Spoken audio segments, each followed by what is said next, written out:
Allegiance. I pledge allegiance to the flag of the United States of America and to the republic for which it stands, one nation, under God, indivisible, with liberty and justice for all.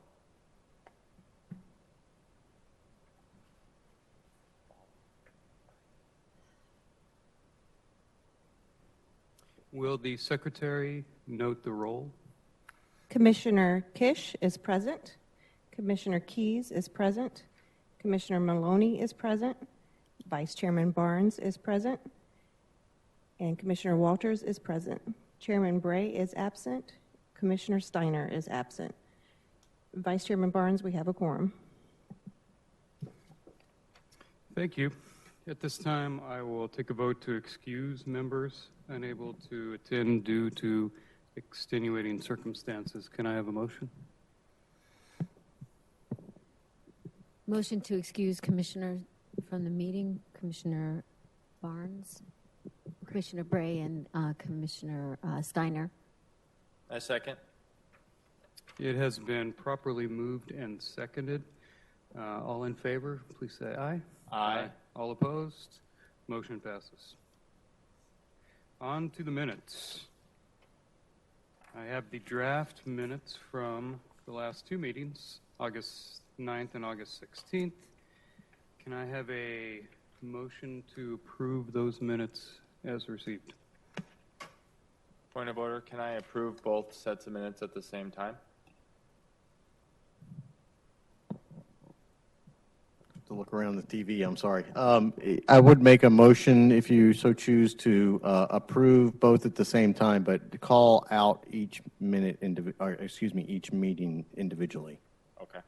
Mr. Chairman, I move that we approve the Wednesday, August 9th minutes and also the Wednesday, August 16th minutes. A second. It has been properly moved and seconded to approve the meeting minutes from the last two meetings. All those in favor, please say aye. Aye. All those opposed? Motion passes. That one always passes.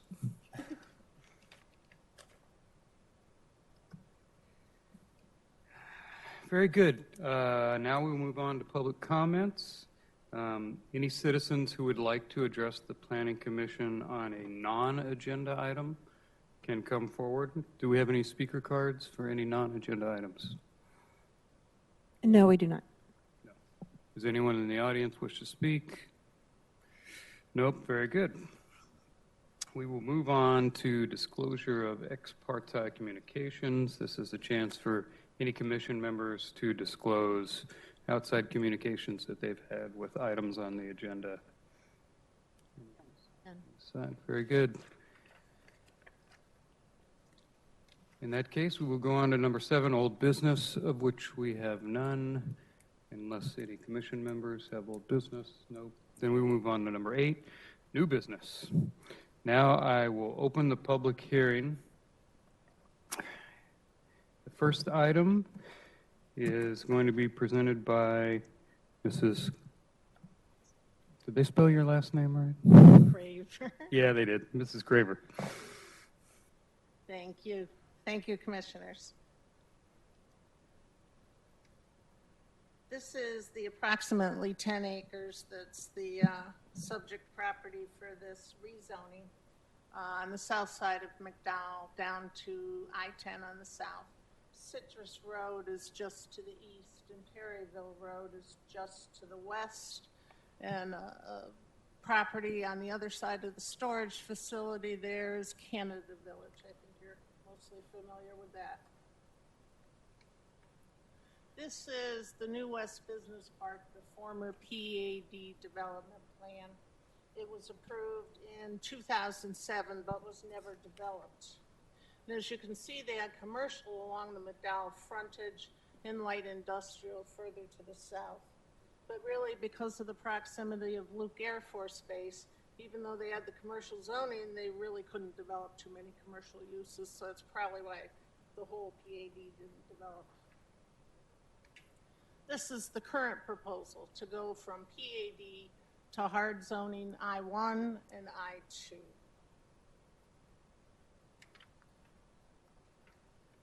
The staff reviewed the application for compliance with the rezoning criteria, and they found that it is not inconsistent with the general plan policies. The property is suitable for the permitted uses. The proposed zoning is compatible with the surrounding zoning and uses. And the proposed zoning is better suited for the location than the current zoning. There is no significant impact on public services, and we've had no concerns voiced by the public. Therefore, we are recommending approval subject to the 3 stipulations: compliance with I-1, compliance with I-2, and dedication of 10 feet of McDowell Road right-of-way. We are asking that the commission recommend approval as well. And Attorney Bill Allison is here and available for a presentation and to answer any questions if you so choose. Thank you very much. Do we have any questions for Mrs. Craver? I do. Karen, on the bottom of page 2, there's a notation that the Air Force Base requested the opportunity to provide additional comments in the future. Was that request granted? When the property is either platted or there is a site plan that comes in to develop the property, we will route that application to them for their review. Thank you, ma'am. Any further questions for our planner? No, thank you very much. Would the applicant like to address the commission? Please give us your name and address. Certainly, Mr. Vice Chair and members. For the record, Bill Allison with you, Morris, 2525 East Arizona Biltmore Circle, here on behalf of GY10 LLC. We work closely with Ms. Craver and the Goodyear staff on this application. We are in full support of their recommendation. If you have any questions, I'd be glad to answer them. Otherwise, we would just ask for your recommendation of approval. Do we have any questions for the applicant? No, not at all. Thank you very much. Are there anyone in the audience who wishes to speak on this item? Do we have any speaker cards? None. Okay. Very good. In that case, I will close the public hearing and open up this item to discussion amongst the commission members. Are there any comments that we wish to discuss amongst ourselves? Okay. Very good. In that case, I would like to have a motion and a second. Chairman, I'd like to have a vote to approve case number 17-200-00004. A second. It has been properly moved and seconded to approve this item. All those in favor, please say aye. Aye. All those opposed? The motion passes. Thank you very much.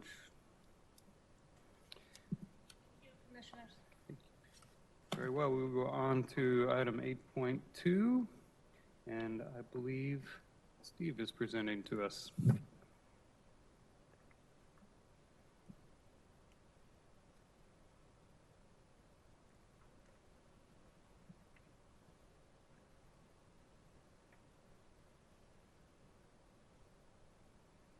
So Vice Chair, Commission members, good evening.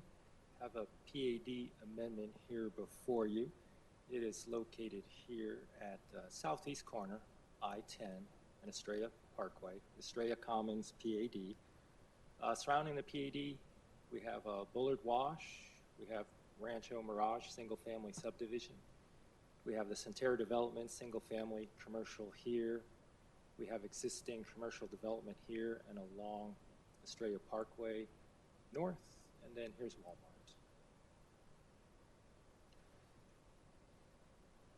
PAD zoning was originally adopted in 2006. The current form that you see here before you tonight, that was approved in 2015. And this is the subject property right here, this 22.7 acres, currently designated as preliminary PAD. And within that PAD, it's assigned a land use of the district. And the district land use, as described in the PAD, it's a mixed-use type of district. You can have retail, commercial, office, and residential.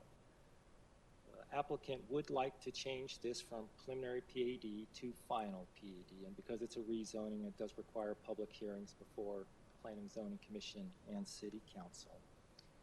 And with that request for final PAD, the PAD would now change this from the district to a straight multifamily zone. And the development plan submitted with this application, and this is the subject property here, is for the entire 22.7 acres to be developed with multifamily product. Where before it was a mix of uses, the new plan is to a single use, single multifamily use. And zooming in a little closer, this is the amendment area here, currently undeveloped. Here's Rancho Mirage here, Centera to the south. We have Walgreens on the corner. Here's Quick Trip. And this will be Fillmore here, extended down through. Properties here, the amendment area is about 12.75 acres. The proposed plan is about 287 units. And they will be multifamily units, rental units, all single story, one or two bedrooms units.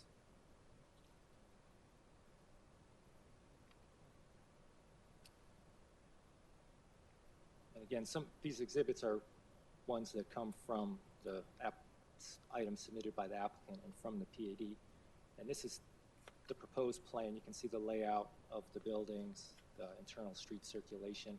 It will be a gated community. You'll have a gate here off of Van Buren and another here at Fillmore. And again, these are all single-story buildings.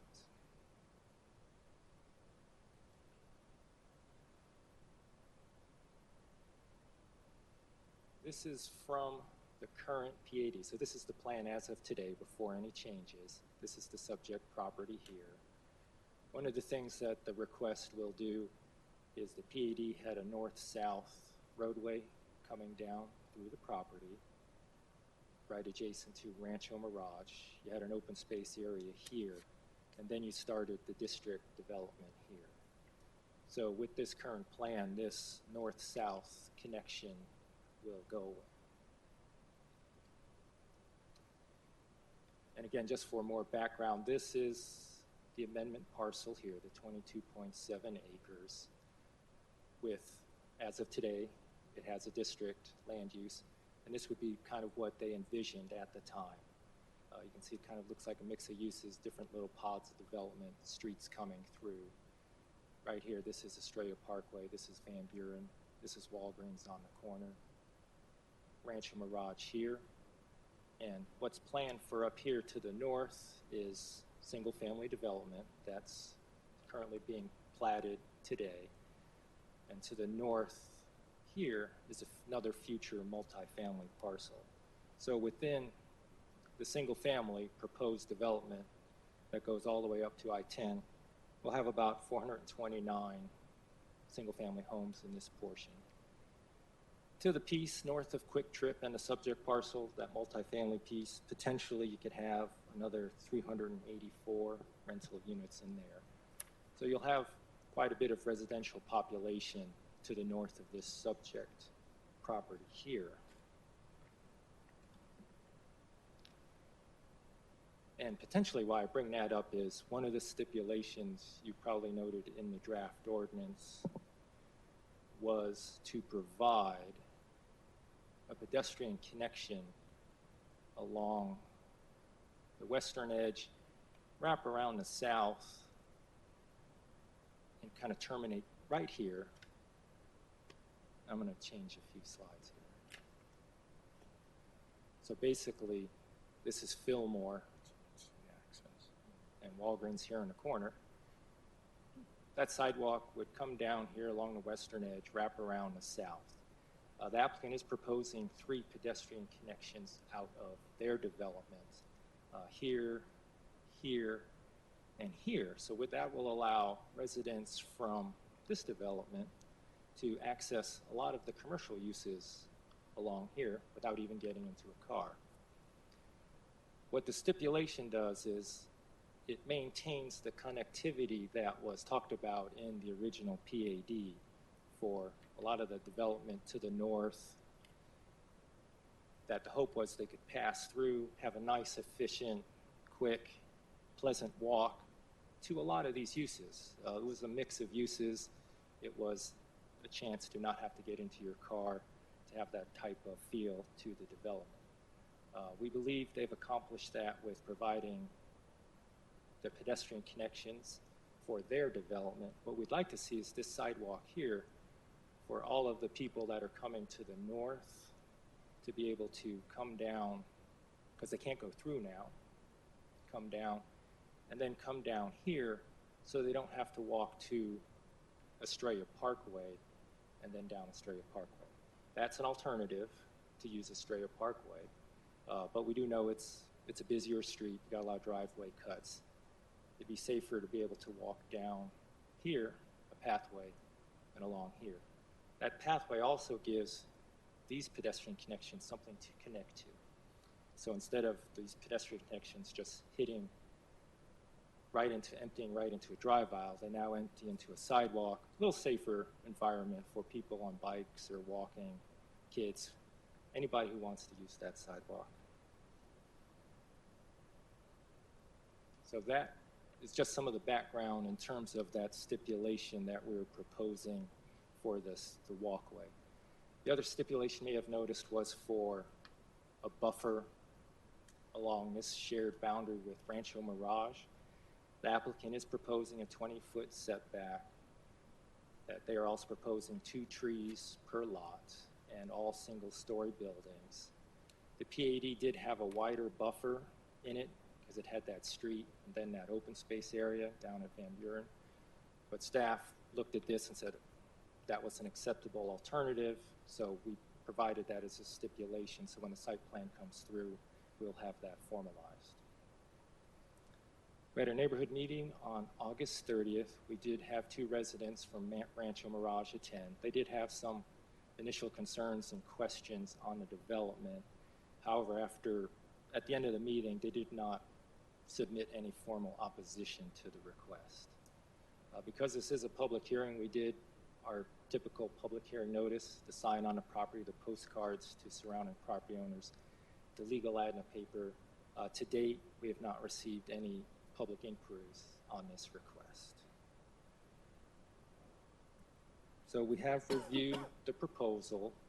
As stipulated, we do find it consistent with the general plan. We do find it compatible with the surrounding area, and we are recommending approval of the PAD amendment. So, Mr. Vice Chair, that concludes my presentation. I'm available for questions. The applicant, Mr. Paul Gilbert's also here with the presentation. Thank you very much. Do we have any questions for Steve?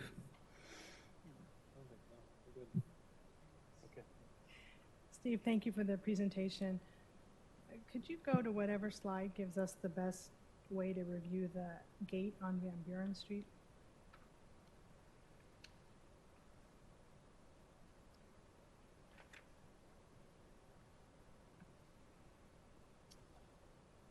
Or maybe that was the best slide. I think this is probably it. How many cars can be at that gate before traffic backs up onto Van Buren?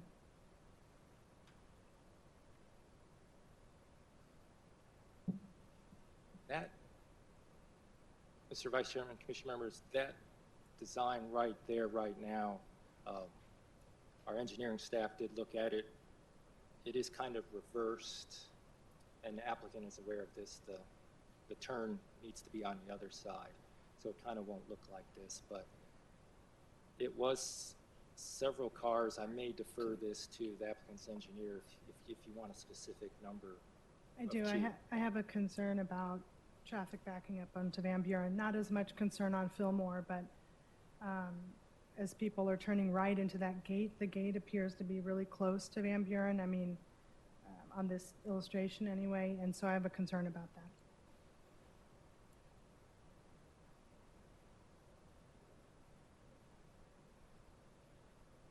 However you'd like to address it. Mr. Chairman, if I may, I think we neglected to open up the public hearing on this, so before we go too much further, if you can officially open up the public hearing, please. I officially open up the public hearing on this item. Thank you, sir. Mr. Vice Chair, if there's no questions for staff, I think the applicant's prepared to answer that in their presentation. I have a couple questions. Okay. So the current zoning for this parcel is, if we can go back to that slide, is district versus now it's going to be a multifamily zone. So district zone, can you explain a little bit what is it a residential zone? What is the density from the current zoning to the proposed zoning? The change in density, I should say. Mr. Vice Chair, Commission members, it was a intensive type of land use. It was intended to be kind of like a center hub for the PAD, and it allowed higher densities up to, I think it's 20, up to 24 dwelling units per acre, so it was high density.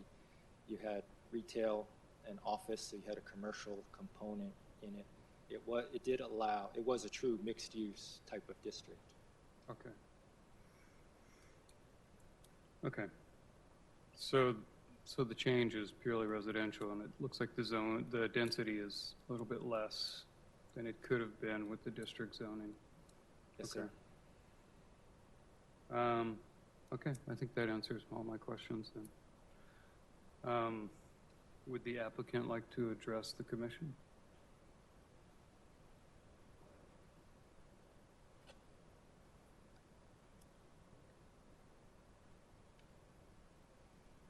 Good evening. My name is Paul Gilbert. I'm representing the applicant. My address is 701 North 44th Street in Phoenix. With your permission, Mr. Chairman, I'd like to answer Commissioner Walter's question right at the outset.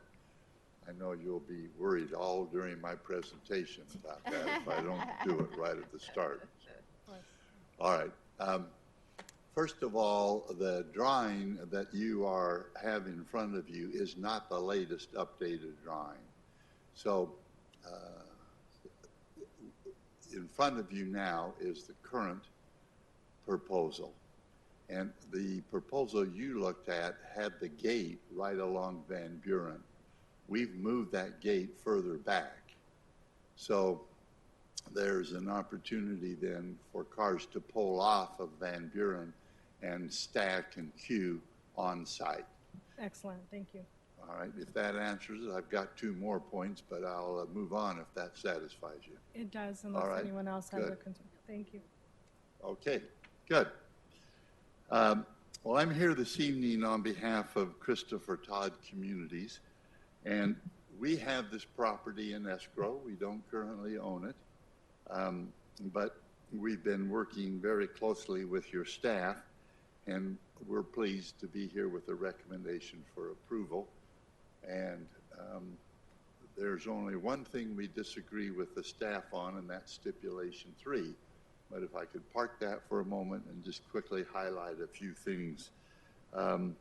This is, as has been noted, part of the preliminary PAD approval for district, and that allows multifamily, and it allows multifamily to go up to 40 feet tall.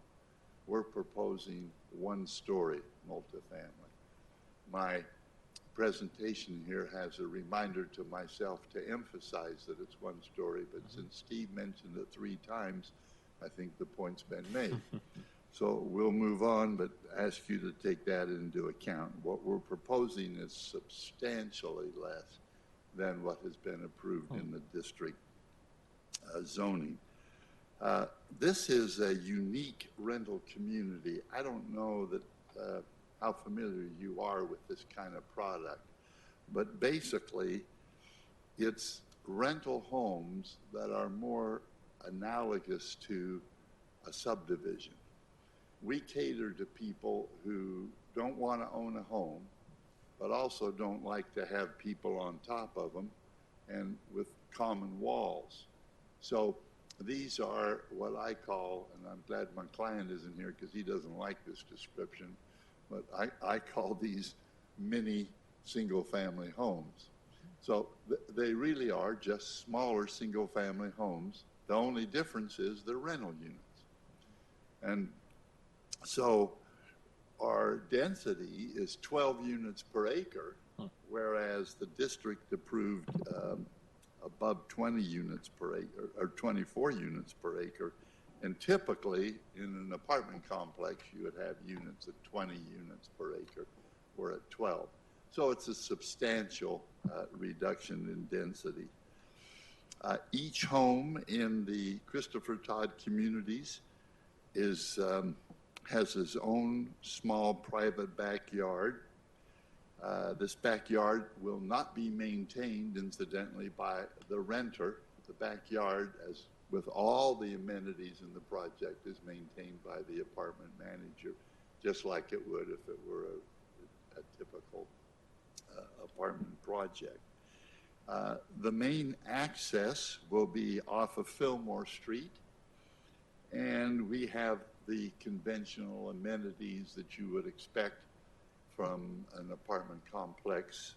We have a pool, a spa, open grass area, multiple shade structures. So all the things that typically you would expect to see in an apartment multifamily complex we have here. I'm not going to regale you with a lot of detail on that, but we have them, so we're providing the amenities as well. Now, Steve pointed out to you that the plan that was approved by Evergreen had a roadway coming from the north down where you see B marked there, and we're eliminating that roadway. Now comes to the major part of where we have, unfortunately, a little minor contradicts with your staff, and that is Stipulation 3. Stipulation 3 says, well, since you didn't put the roadway in, we want a walkway. And that walkway is indicated in yellow here. That's where the staff is proposing it. Let's focus on where that is. That is located immediately to along our western border, but outside our project. So you've got the wall, and then the path is proposed by the staff. So it's not part of our project. So this walkway, we believe, tries to solve a problem that never existed, and indeed, simultaneously causes additional problems. So let me jump in and let's talk about it. First of all, the roadway that used to be there is located on the far eastern part of our project. So it wouldn't have afforded that same pathway that they're proposing now. Additionally, staff is suggesting that there be a 5-foot wide walkway along the western and southern border, as indicated in the yellow part there that Andy is indicating. Thank you.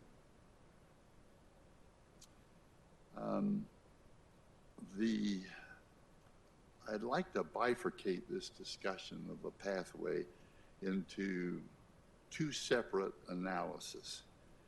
First of all, let's talk about those walking to seek services for the adjacent commercial, and 2, those walking for recreation or important destinations further away.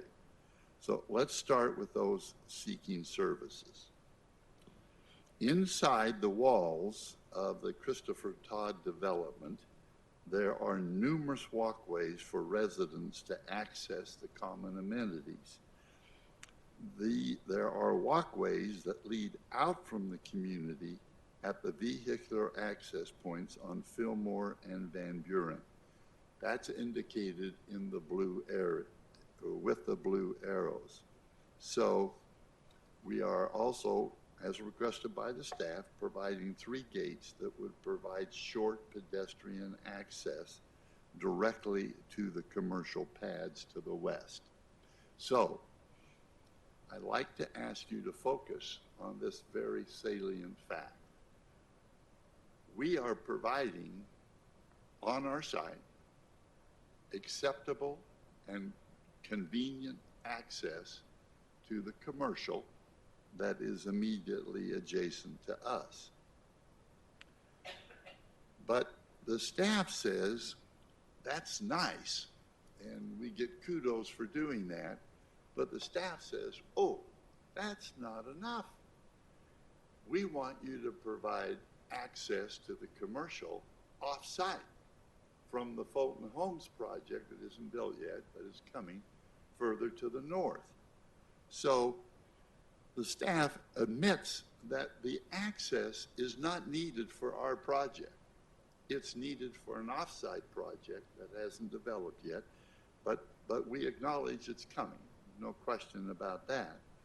And our basic position is, since it's not needed for us, it's needed for Fulton or whoever develops that property. But Fulton has its own alternatives. So let's jump in now to the details.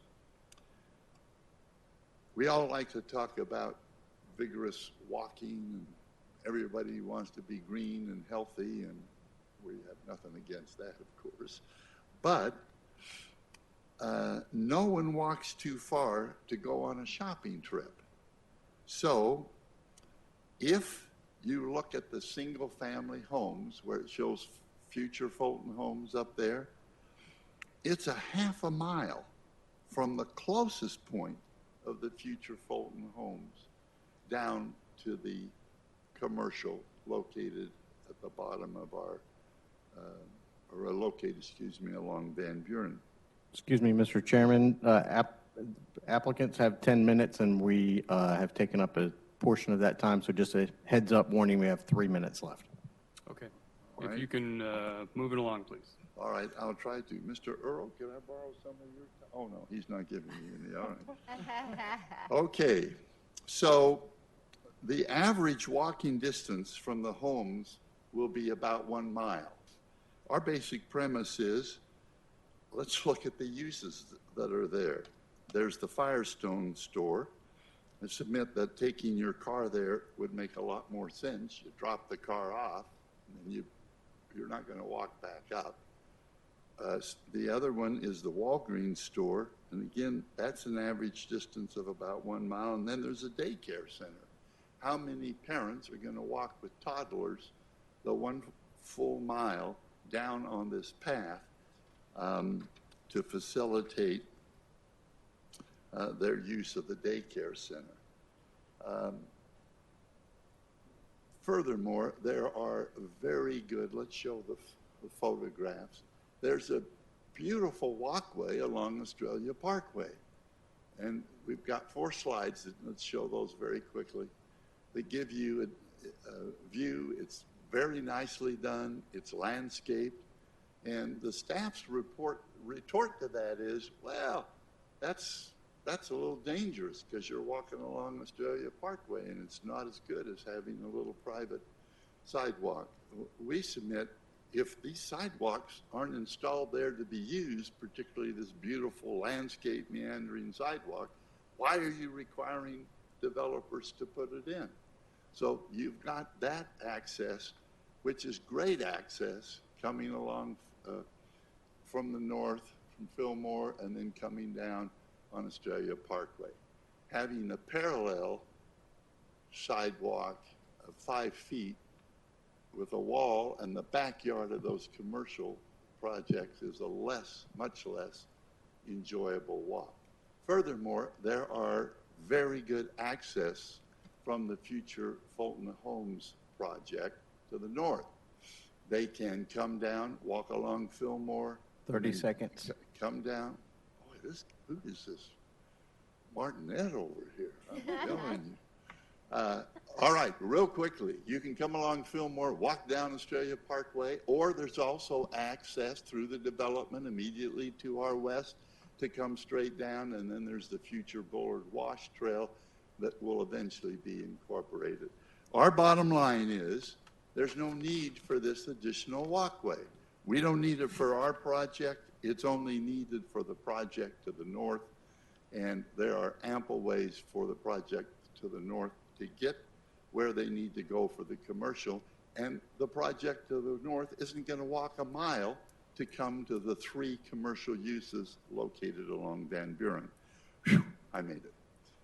Thank you for your patience. Be happy to answer any other questions that you may have. Do we have any other questions for the applicant? Side note, any questions on this side? No, thank you very much. Okay, thank you. Are there any audience members that have asked to speak on this item? Do we have any speaker cards? No speaker cards. Are there any members of the audience that would like to address? No? Okay, very good.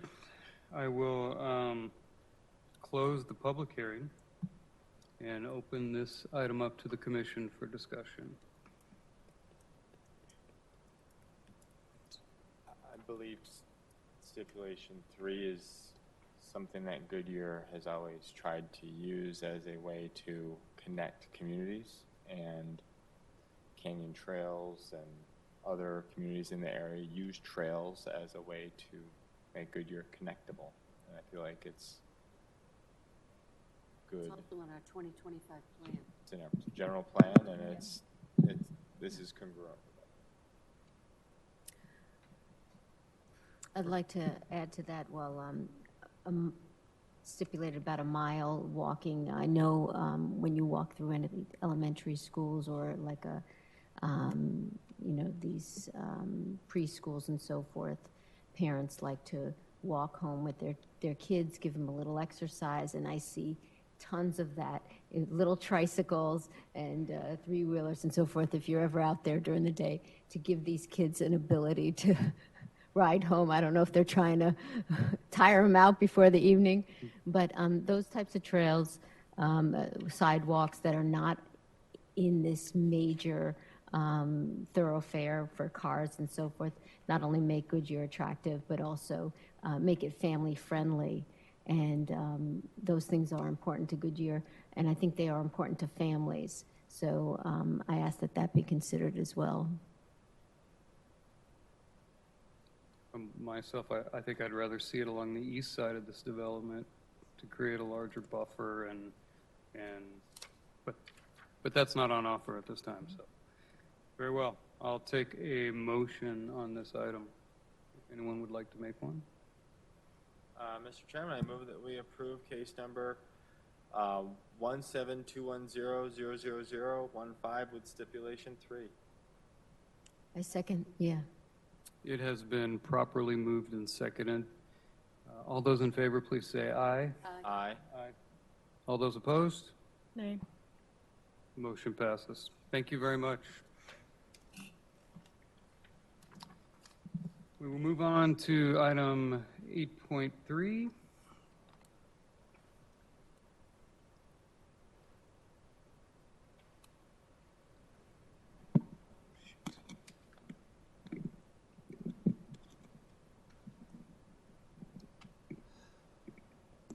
I'm working on it. Thank you. No hurry. I'm just not tall enough. Vice Chairman Barnes, point of order, make sure Yeah. you open the public hearing. I would like to open the public hearing on this item. This is where the Las Ventanas PAD will be developed on the 159 acres at the southeast corner of Perryville and Yuma Road. The PAD was approved in 2006. This is a preliminary plat that is currently in process, just to give you an idea of how it will develop. And although it says the commercial corner is not part of this project, it's not part of the plat, but it is part of the PAD.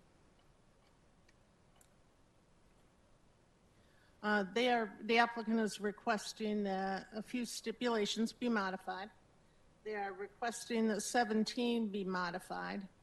The 25% obligation towards 3 traffic signals will remain, but the payment of that obligation will be tied to the plats rather than 80% build out of the project. Administering an 80% build out timing is very difficult, and tying it to the plats is much simpler.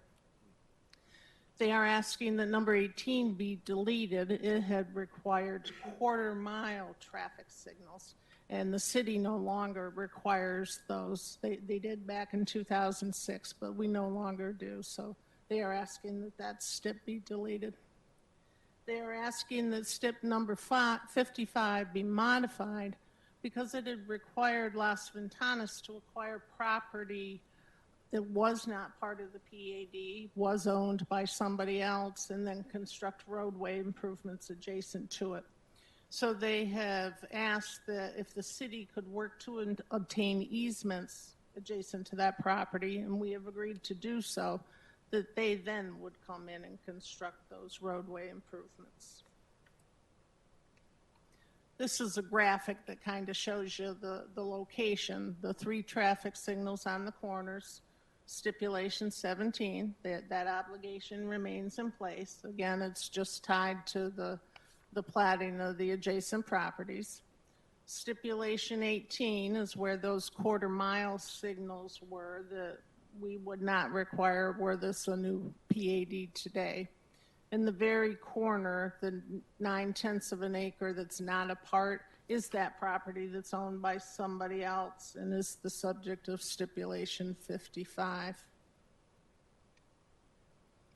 So per the draft ordinance, it was part of your staff report. Staff is recommending that we modify number 17, the number 18 be deleted, the 55 be modified, and the stipulations 13 and 15 be modified to reflect the change to Stipulation 55.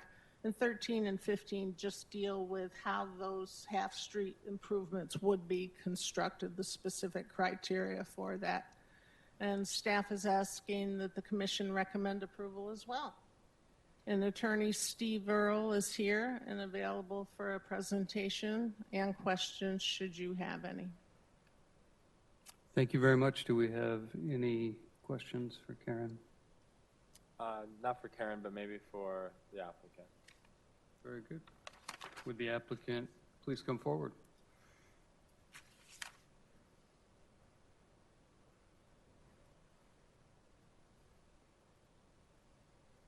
Laney, can we go backwards?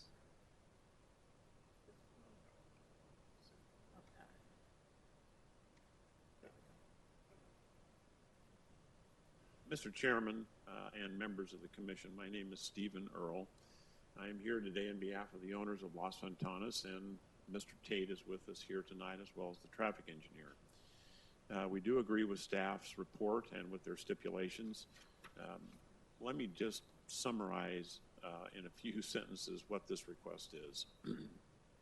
The PAD, when it was approved in 2006, assumed that a traffic signal warrant study would be done at 80% build out of this project. And at that point in time, there would be certain signals that you would contribute to. What we did is do that warrant study now, before any homes were built, based on all of these homes having been built and all of the other homes that were in the general plan built. So we could determine what signals would actually be required. Not only does the city no longer require quarter-mile signals, according to the approved warrant study, these 2 quarter-mile signals would never be warranted. So that's the reason we asked for Stipulation 18 to be removed. The other 3, the one at the corner of Yuma and Perryville, that needs to go in now, actually. And that's why we've attached it to the very first plat with staff, because before any home is built, we'll be paying our fair share of that signal. The other 2 signals probably won't be warranted even when we build our homes. It'll require development around us.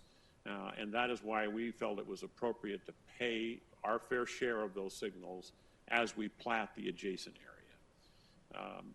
With regard to the corner, not only do we not own the corner, but unfortunately this has been environmentally contaminated. And the owner of the property knows that.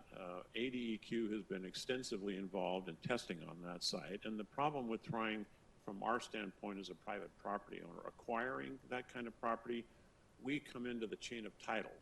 Therefore, when there are environmental problems, even though we're only acquiring a strip of right-of-way, we start to suffer the same problem. So we said to the city, if you can acquire that little strip and you have the title, we're happy to put in the improvements. So that's the reason for that change, and the other ones are just to fit that.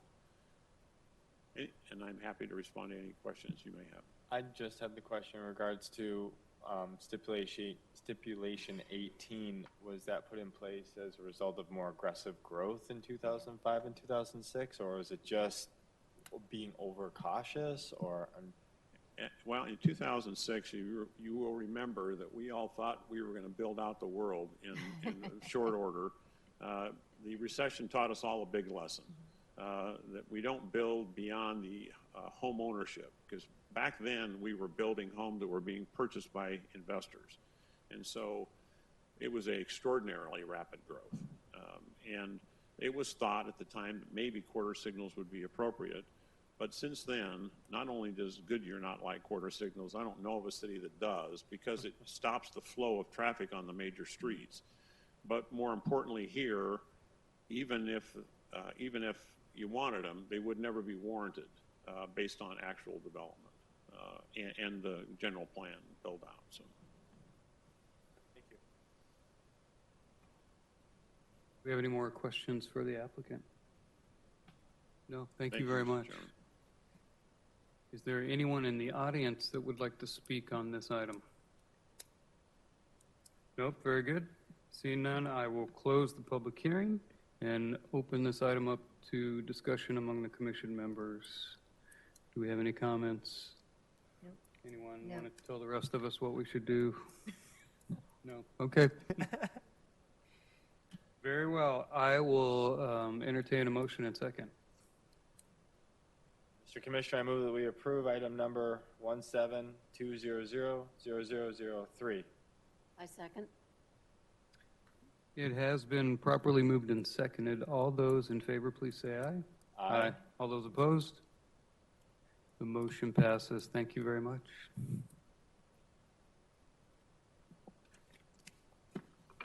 Okay, we'll move on to item 8.4, and Karen gets to stay with us. Yes, I do. This is Cotton Flower Marketplace at the southwest corner of Yuma Road and Cotton Lane, where LA Fitness is currently located, and they have several out parcels that they have prepared. Federico's Mexican Restaurant is proposing to go in on the parcel adjacent to Cotton Lane. The Cotton Flower PAD was approved in 1999, and this commercial corner was part of that PAD. And this is the site plan for Cotton Flower Marketplace, and you can see the location for Federico's there. And this is a close-up. They will have an outside patio area on the east side and the southeast corner of the building.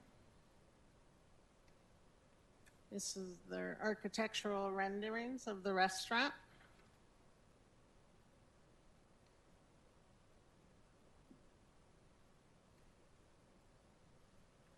Staff reviewed the application for compliance with use permit and convenience use criteria. We found that it is not detrimental to persons residing or working in the area. It is compatible with the uses permitted in the area, and the parcel size and configuration is adequate for access and circulation around the building. Staff is recommending approval subject to 2 stipulations, and they deal with the requirement to complete the commercial pad site plan approval process, which they have already begun, and that there be substantial conformance with the drive-through location and traffic patterns, since that was reviewed as part of the use permit approval. And we are asking that the commission recommend approval as well. The regional manager for Federico's is here tonight and would like to speak to you if she may. And the engineer on the project, Omar Cervantes, is here and available for presentations and questions if you would like those as well. Thank you. Do we have any questions for Karen? No. On this side, no. Thank you very much. Would the applicant like to address the commission?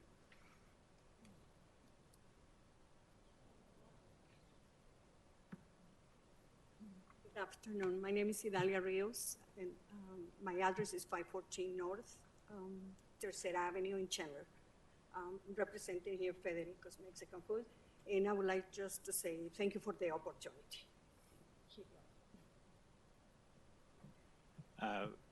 Good evening, Mr. Chairman, members of the commission. My name is Omar Cervantes, 1460 South Karen Drive in Chandler, Arizona. I'm the civil engineer for the project. Idalia Rios, she is the regional manager for Federico's Mexican food restaurants.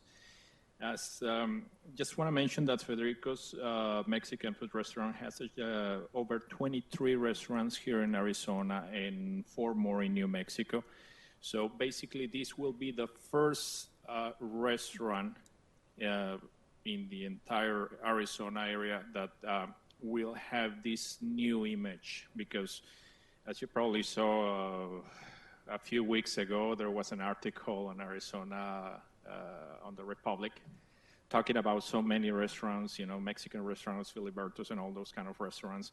So Federico's want to differentiate from everybody else. And this is the proposed new image that they're trying to implement for future restaurants that they're gonna have on them.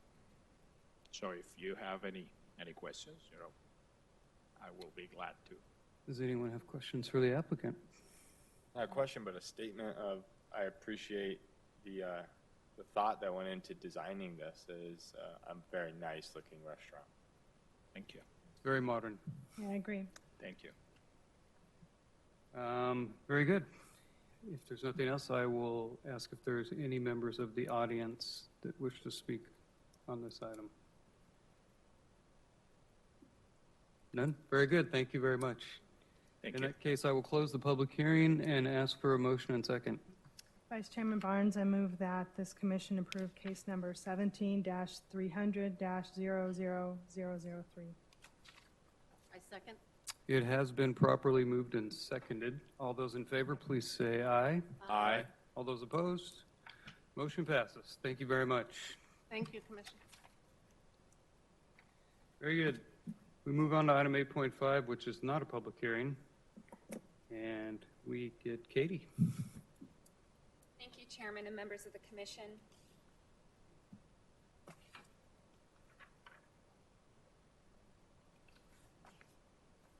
Make more up. Sorry for the paper submittals. So before you is a request to approve a comprehensive sign package. And this is actually a comprehensive sign package for the City Hall building. The current comprehensive sign package covers the entire site, which includes the Goodyear Financial Building to the north of City Hall. That package was established in 2001, so several years ago, and we have to confess, we cannot find the original comprehensive sign package. We don't have a copy, the other property owner doesn't have a copy, the sign company doesn't have a copy. However, there were a lot of stipulations of approval to that. So what we've decided to do is for the City Hall building, create a comprehensive sign package so we can document what's allowed. The existing signage to the north building would be considered legal. If they ever want to change signage, they would either conform to the zoning ordinance or do a comprehensive sign package like we've done separately. So what we're doing tonight is not going to impact the other property owner on the site. So you can see that a lot of the signs that are included in this comprehensive sign package are already out on the site. What prompted this was, you may have already seen, there's under construction an art project at the entrance to the City Hall to beautify the City Hall, add some seating, add some more landscaping. It's looking really nice. As part of that project, there's going to be a sign on a wall that's part of that landscaping project, and then there's going to be an additional wall sign added to the City Hall building. When we were reviewing permits, that's when we discovered this whole history and were unable to find the documentation, and so we decided to Well, I should say that in the zoning ordinance, technically it says that government signs can be exempt, but we've received direction from both Planning Commission and City Council in the past to treat ourselves, a government entity, the same as all of our businesses, which is why we're going through the comprehensive sign package process. We're coming to you, so we're both the applicant and the reviewer. We do have Walt Kinsler from our engineering. He's the CIP manager for the project, so he was the lucky one who got to discover all of this history that was missing in our records. So he is here representing the city as the applicant, whereas I am representing the city as the reviewer of the comprehensive sign package. So I know this is a little different, a little unique. So all the signs that are proposed either conform to the current zoning ordinance, or we're simply replacing signs that were already in existence. But there were two exceptions. One is a internal monument sign, which is located right here by the plaza area. And then the other are these two directional signs. And what's different about these is that we are proposing signs that are slightly taller, I should say, than allowed by our zoning ordinance. Any business or private owner can request additional signage through a comprehensive sign package. So the city is not requesting something that any business doesn't also have the right to ask for. Our request is also very similar to what's been allowed in other areas. The reason we've requested this additional height is because the existing signs that were approved in 2001 were given this height. So we felt it made sense to be consistent with the other signage. And then also it wasn't that much additional height over the zoning ordinance, so it was a reasonable request. And as I said, it's not out of line with what's been approved on private property. And you can see this is the monument sign. These are those directional signs. And you can see this is what the existing one looked like. And then this was the new, or I say existing, but it's been gone for a while. And then this is that internal monument sign. And then the new wall signage will match the existing wall signage that's both there and then here at this center. So that concludes my staff presentation. So I'd be happy to answer any questions. And again, Walt is here representing the city as the applicant, and I'm sure he'd be happy to answer any technical questions you have as well. Thank you. Thank you. Thank you. So did the city impose any stipulations on the city? We did not. Katie, I love the color scheme because it is so different in that yellow goldish. Mm-hmm. It's real clear and it's real crisp. So when I send people someplace and I say, you can tell, look at the color of the signs, and it's just, whoever thought those color schemes up did a great job. Spoken by somebody from the East Coast. It looks sorry. a lot like the Pittsburgh Steelers colors to me, so. No, but it's real clear and it's real different.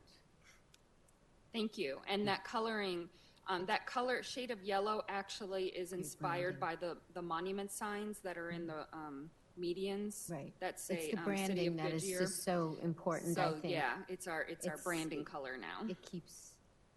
It really is helpful. And it gives a sense of community too, when you see I guess I could look at it as the gold from Arizona State University, too. Be a little more positive. There you go. Any further questions for Katie? No? Any questions for the applicant?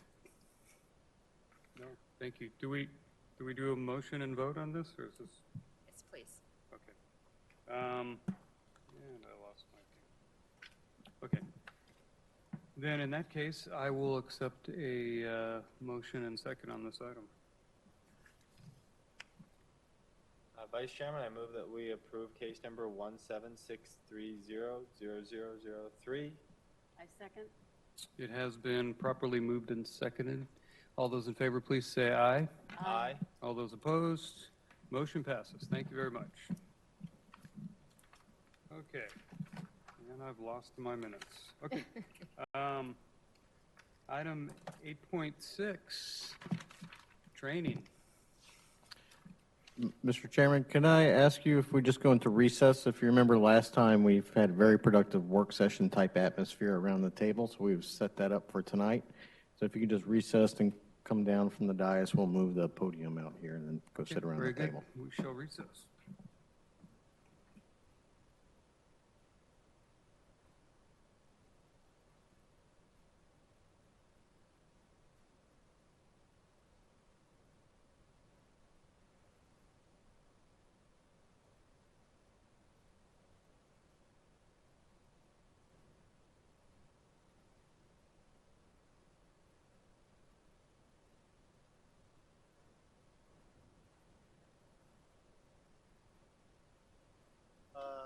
Yeah, you know what, that would be helpful. Thank you.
I think that was it. Yeah.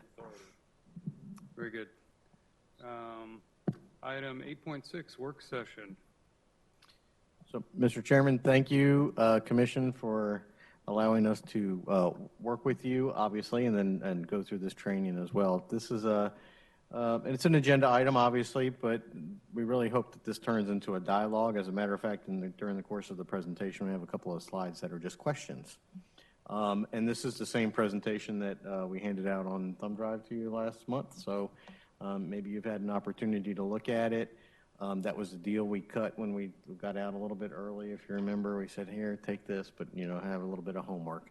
So obviously, if there's any questions that you may have throughout the course of the presentation, feel free to stop myself or Katie and ask us anything that you need to. So with that, I'm just going to keep motoring right on through this. And so the Planning Commission is actually established by state law. And it's reinforced and also established by the City of Goodyear's codes, the municipal code, and also the zoning ordinance. So all three of those documents, or the two of the City of Goodyear documents, are in compliance with state law. Because as a city, as a municipal corporation, if you will, we can really only do what the state authorizes us to do. So everything we do has to be in accordance with state law, and we are in accordance with state law. As you all know, because you've been through the process, the members of the Planning Commission are actually appointed by the City Council.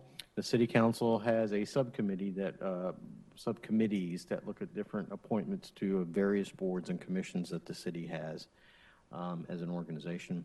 And that subcommittee makes appointments to the overall, recommendations to the overall City Council, who then votes to place persons into the positions on these boards and commissions. So as you know, as I said before, each one of you have been through that process, and each seat that you have on the commission has a specific term to it. So you start and it expires on a certain term, and you are eligible for reapplication and reappointment. Is there a limit? I don't know if there's one. Yeah, 3 terms. Okay. 3 terms? Mm-hmm. Okay. That's okay. 3 terms. You broke Laney's rule. Is it 3 2-year terms or 3 3-year terms? I forget. 3 4-year. Am I right? 3 4-year terms? That was 3. That was 3 3 3 3 3. Almost a decade, huh? Does that work? Do you ask the commission member if they want to continue to serve, or how do you Yeah, do it? typically, normally what happens is the city clerk keeps track of the terms and the expiration of the terms, and as we approach that, the expiration, you'll be asked if you're interested in reapplying, and then it goes back through. Yes. Patrick and I are both at the end of our second, towards the end. So Right.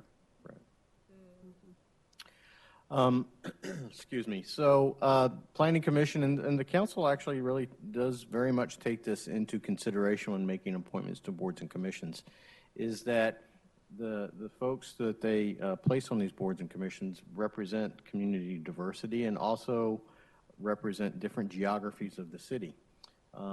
So you all represent different areas of the city, and our most member, Commissioner Steiner, is a resident of Australia. So, from all the way south, all the way up to Pebble Creek, and so there's that whole bandwidth, if you will. Again, and the reason for that is to make sure that the opinions that you all as commissioners bring and the thought process, and also the contributions you make to decision making, are representative of the different areas and geographies of the city. So the role and activity of Planning Commission is to act as an advisory board. Currently, there is nothing that just lands squarely in the Planning Commission's wheelhouse. Everything you do is a recommendation to the council. And I can tell you that the council very much, because I've heard them say it many, many times, very much appreciates and values the contribution that this commission makes. So just because you are currently recommending things to the council for final decision, do not misconstrue that as we're just kind of passing things through and we're part of the flow of the system. That is not the case, because they really do look at the minutes that this board creates and trying to understand as these issues move forward to the council. So oftentimes we will have some discussions about what did the commission do, or what was their thought process, or things of that nature. So they really do place a very important weight on the recommendations that you all make to them. Currently, you make recommendations on zoning cases, as you know, special use permits like the Frederico's, PAD rezonings like tonight, and so forth. You also play an important role in the general plan. Katie, you want to talk about that for just a second? She didn't know she was talking about it. Sorry. Well, Commissioner Maloney knows a lot too, since he served on the General Plan Committee. But the general plan is one of the most important documents that we use as a planning and zoning commission. And in Arizona, they're very actually strong because they're voted on by the voters of the state. Not all states have that law that they have to be voted on. So they have to they have to represent the interests and vision and goals of the community in which they serve, which is actually really nice because we know we got it voted. We know we did a good job when we have, I think it was 76% of our voters who approved the general plan. So that we're required by state law to update that every 10 years. So that was adopted in November 2014. So we'll be doing that again we'll need it adopted in 2024. So in about 3 or 4 years, we'll be starting to write it again. But really, that sets the vision and the overall goals and policies for everything else that we do. It gives us guidance on zoning ordinance, text amendments we should be doing, process improvements we should be doing, CIP projects that meet the goals and visions. And then, of course, you see in our staff reports and the zonings cases that we point out, is it the right land use? Does it meet the goals and policies in that plan? So we use it very specifically, too. It's a very important, thank you, a very important decision-making guidepost document that really helps keep us on track and making sure that we're implementing not only the vision of the commission and the council, but as Katie eloquently pointed out, the 74% of the voters that approved it too. So, our goal is to work with the private sector to get things built in the community, but also have them reflective of the community's goals and aspirations. And the general plan certainly provides that basis for those decisions. So, the other thing, as you well know, is that you make recommendations on subdivision cases to the city council. So currently you make recommendations on preliminary plats and final plats as well. So I told you that we had a couple of questions in the slide. So what do you all think as commissioners, what do you think is one of the most important activities that you conduct? I would have to say the hardest one for me is if our job is to vote on a zoning issue, or if we're voting on a plat issue.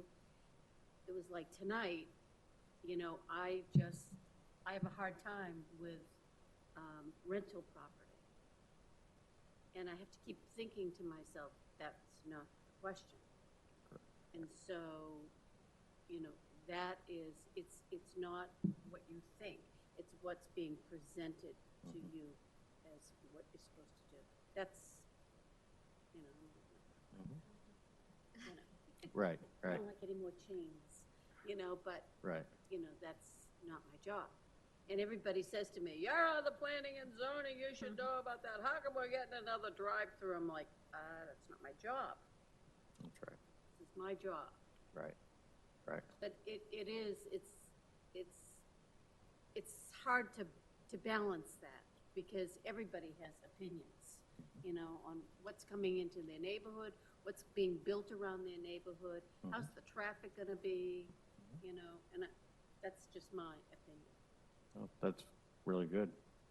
To kind of piggyback off of that, I think one of the most important activities we do is to know the vision of the city and to know that the general plan, for example, tonight, when the gentleman was trying to get rid of the walkway, and part of Goodyear's general plan is to connect all communities through walkways.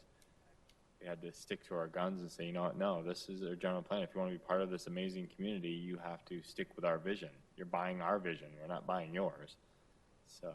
And I don't even know why that was an issue, because that's in our general plan. You know what I mean? And interestingly enough, he didn't live in the area. Right. And if you look any morning, noon, or night, seriously, there are families on these sidewalks, and it's not walking down Estrella Parkway with a lot of traffic and so forth. They've got kids with trikes or pull bikes or whatever, or they're just walking or jogging or whatever, and it just makes for family development. Sure. It just makes Goodyear, which we're trying to do, is make the place you want to live. Right. And he's looking at it now. You know what I mean? He's talking about what it looks like now Right. as far as the Right. businesses. Right. You know, Okay. just get on Litchfield.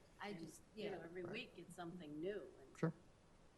I think we're a good litmus test for city council, so they get a feel for what the community's thinking, and it gives a chance for people to voice their opinion here before it gets there and becomes permanent. So. On a more general scale, I think the most important activities that we conduct is the study before we get here, Oh, yeah. because that's what I think the council intends for us to do. Because their bandwidth, they may not be able to study every issue that comes across them in as much detail as we can. And I think listening and keeping an open mind, that hot issue we had with the Palm Valley and the golf course, I drive by there every day too. I live in Palm Valley Phase 1. I think I'm the only Palm Valley person. And so, although I would have liked to see that remain beautiful open space, I had to listen and keep my mind open, and I really didn't know until I voted which way I was going to go. So I think the study, the listening, and the keeping an open mind, and like Commissioner Maloney said, not necessarily imposing what I would build if I were a developer. I'm not a developer. Right. I don't own the property, and so I have to look at all sides. Right. Have we had any instances where the commission voted no and city council looked at it and voted yes? I think it might have been that Compass Church issue, but that's the only one during my 2.5 or so years here. We even tabled that. We even tabled that to take place at a different time, and it was not easy. It was a tough And then they tabled it twice. Yeah, it was that one was as we like to, as you know, we're doing lean methodology and lean management and so on and so forth. And, we don't want to build a process for one thing. And that one was kind of an outlier. It's an unusual. So if we have, Katie's been here, how long, Katie? 42 years? Yeah, 42. 12 years. And so we don't want to build a process for one case that comes up kind of once every 12 years or so. But great comments. Thank you. And I would like just to reemphasize your point in terms of sometimes it is very difficult to separate I don't like this, or I have a personal opinion about this versus, what is the property owner's rights? What is the rights of the public who comes to the podium to express concerns, and finding that balance? And then what do the city's rules and regulations say as terms of what is our authority? So those things can all sometimes work very easily, and sometimes they can create a little bit of tension. But it is very important to sort of divorce yourself from I'm just going to use your example for a minute. I don't like rental property, but because we don't have a prohibition on that. So, there's that. Yeah, I'm just kind of picking on that just for a second, but not to use you as a bad example, but a good example, because that is really important to do is think about what the facts are, what the city's rules are, property owner rights, and also, affected property owners' rights and what their concerns are, and finding that solution. But great conversation. Did you have anything you want to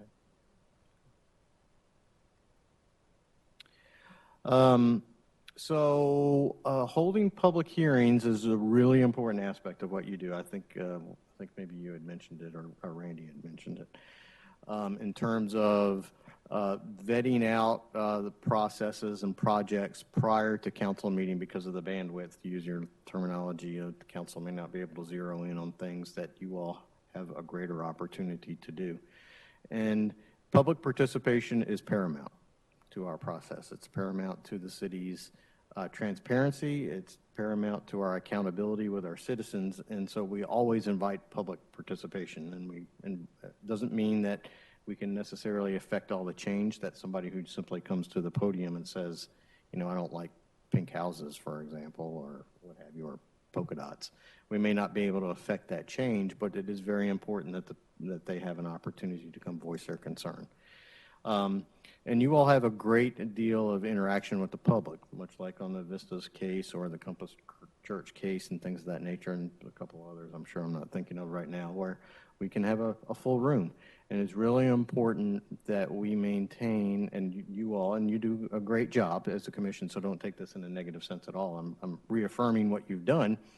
And then Katie and I and the rest of the team will ensure that we're all working together to have that transparent process, to be open and honest and fair and direct with everybody. That's why tonight we sort of cut the speaker off as it was getting close to 10 minutes, because if we need to afford everybody that same courtesy.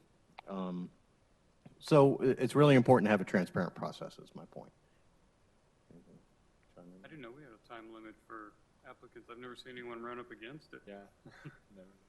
Yeah, that was actually a little bit of a change. If you remember a few of those controversial projects we've had recently. Renaissance was one of them. Yeah, that people were kind of, sometimes when we get a big crowd, they were shouting out like, well, how come he's not timed and that person's not timed and that's not, and it does make kind of a perception that it's not fair, but it is, I mean, they're the applicant, they're representing the property owner. It is right to give them some amount of time.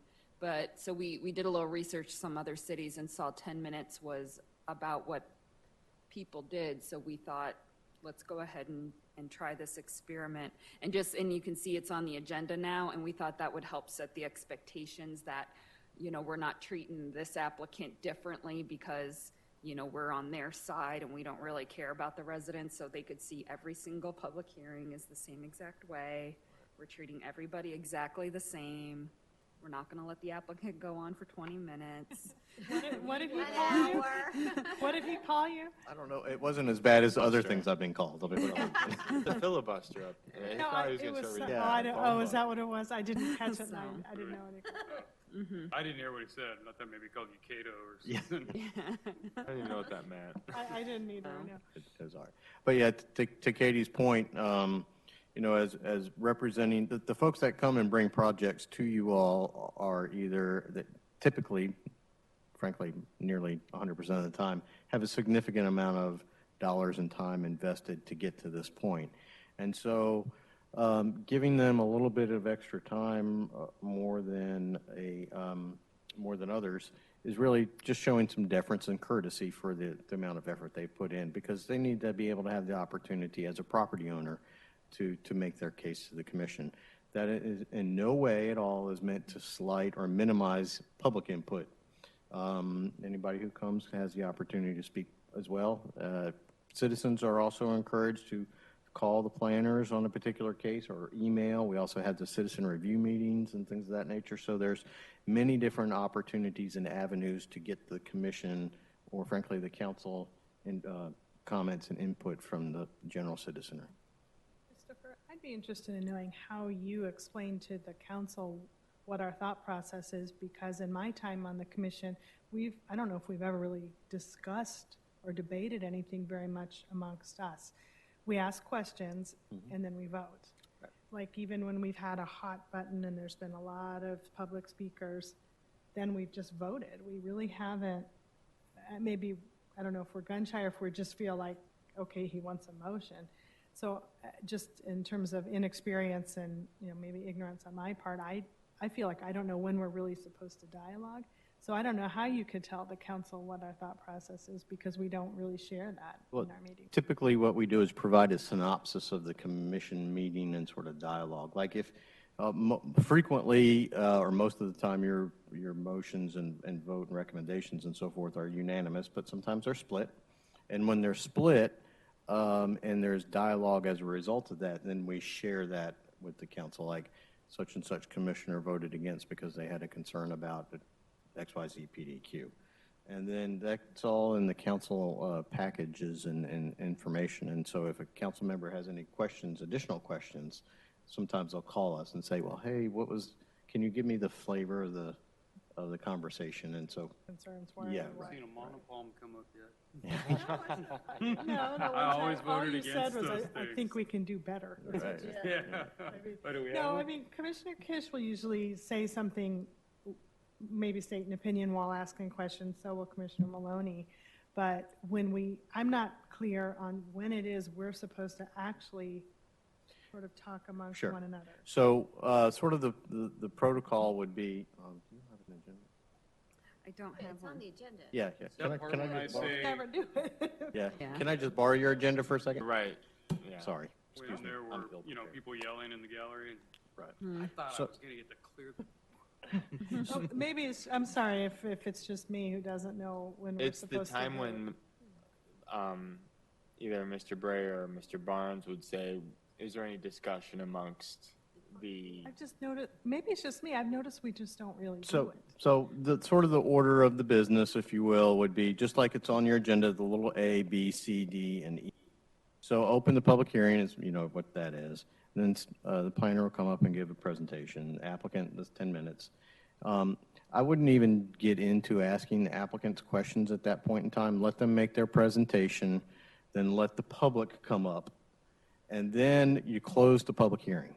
And then it's in the commission's hands. And you all can ask anybody to come up, staff, or the applicant, or somebody else, to come up and ask a question. So what you would do is you would direct it through the chairman. I would be silent all the way through E. Write your questions down, whatever, formulate them in your head, what have you. And then when it's in the commission's hands, and you, Mr. Chairman, I'd like to ask, Mr. Creccia a question or whatever the case is. And Steve would come up. And having those questions back and forth does not reopen the public hearing at all. So pretty much let everybody present to you, talk, and then present you the facts and information that they have. And then once it's in the commission's consideration, then you have the opportunity of asking questions. Because if not, then what happens is a little bit like tonight with the multifamily project. We could ask a question or two, and he starts kind of the time begins to expand a little bit. Does that answer your question? Well, I could put it to you this way, are we discussing and doing enough to where you feel like you know where we're at, or should we be doing more of that? Are we doing enough for your function and then taking it to council? Sure, that's a fantastic question. Thank you for asking that. And I would say that I'm not going to tell you that the commission should do more. I think it's really a function of how you all feel and about the recommendation about the project. Some of them may be real simple, like the Frederico's tonight, right? I mean, we don't need probably 15 minutes of discussion on that one. But the more complex ones, feel free to ask as many questions as you want, or as little. I mean, if everything is presented to you in the staff report, and as a result of the presentations, you feel you have enough information to make a decision, don't feel any pressure to talk just because you have to talk. Thank you. That point. Yeah. Kudos to the staff reports. I mean, they make it. It's consistent. Very easy. Every section, ding, ding, ding, ding, ding. Look for the same things. Check, check, check, check, check. Right. Where are the outliers? Where are the discontents? Did you understand? Boom. We're so prepared in that regard. Thank you. Plus, the other thing was the church, the Compass Church. Right. We had some back and forth because that was a tough one. The Renaissance in Pebble Creek was another one. And you do. I mean, you go through this and you read it, and then you listen to the speakers and then you listen to the presenters, and that way, 99% of the time, your answers. I mean, your questions are. It's usually been if one of the members doesn't like it and is thinking about voting no, during that time they'll come out and say, I have a problem with this because such and such. I don't believe in monopalms. Yeah. All right. Yeah. But to your point, it's sometimes a style thing where you're thinking to yourself, why this when you could possibly do this? And you're just bringing up a point that maybe we haven't thought of. And I think that part of the discussion is important because I may not know enough about the traffic going on Van Buren where I think, and you asked a really good question tonight about will that back up? And if that wasn't explained enough, you would probably say, well, in discussion, do you think this is going to cause a bigger problem? I think the problem here is me because No. it's kind of like No, it's we're not. all at a restaurant and I want to know what you guys are ordering before I order. No, I get it. But you guys have all decided what you're ordering. I'm the one who is kind of more curious, or sometimes, like tonight with, I could kind of see Mr. Gilbert's points. Yeah, But I could just- see it too. Yeah. I could, but he probably didn't read the general plan. So what, And actually, that's like to use the restaurant, kinda you just know, what we'll do is, what I suggest to you as we move forward on these agendas moving forward is all go to the buffet, so you have a chance to look at everything, get all of the information. You know, when it's closed, you take your plate, you go up there, you sit, and then we can, you know, have the discussion about all your questions and things of that nature. And I wanted to jump into that, and I can see if I can try and find the video example, because I can think of a couple instances where council members have done it really well. A couple times, a council member, you know, didn't necessarily want to discuss, but they just wanted to be on record of why they were voting no. And one specifically doesn't like residential next to freeways. And so every time there's a project of residential next to freeways, that council member just takes a moment, you know, again, during questions, you know, the mayor says, does anyone have any questions? And she'll just say, you know, I just want to say I'm going to be voting no on this tonight because this is a project next to a freeway. And I think she says it to let the applicant know it's not the design, you know, let the engineering firm, if you brought a design like this somewhere else, I'd love it. It's not the home builder. She just wants to make it clear. It's because of this one issue that I'm voting no. So if any of you ever feel like that, you want to say, you know, I love everything about this, but this one thing is causing me to say no, whether you want to do it for the record or so that staff will put that in the staff report so council knows.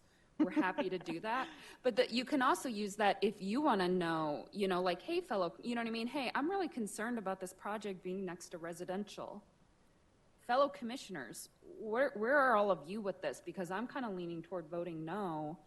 And I'm just not sure how all of you guys are thinking. And it's okay for you to, you know, well, I'm okay with residential. I live near a freeway and I'm fine. You know, I mean, I think the way you can bring up if there's something specific, like, you know, I feel like us as a commission should be discussing that. Not on every case, because we'd be here for the No, rest of the but time. I mean, on yeah. some of them, there have been times when I just have stayed silent because I didn't know, and I haven't seen it as much. I wasn't with the Renaissance and the Compass Church one, so anyway, thanks.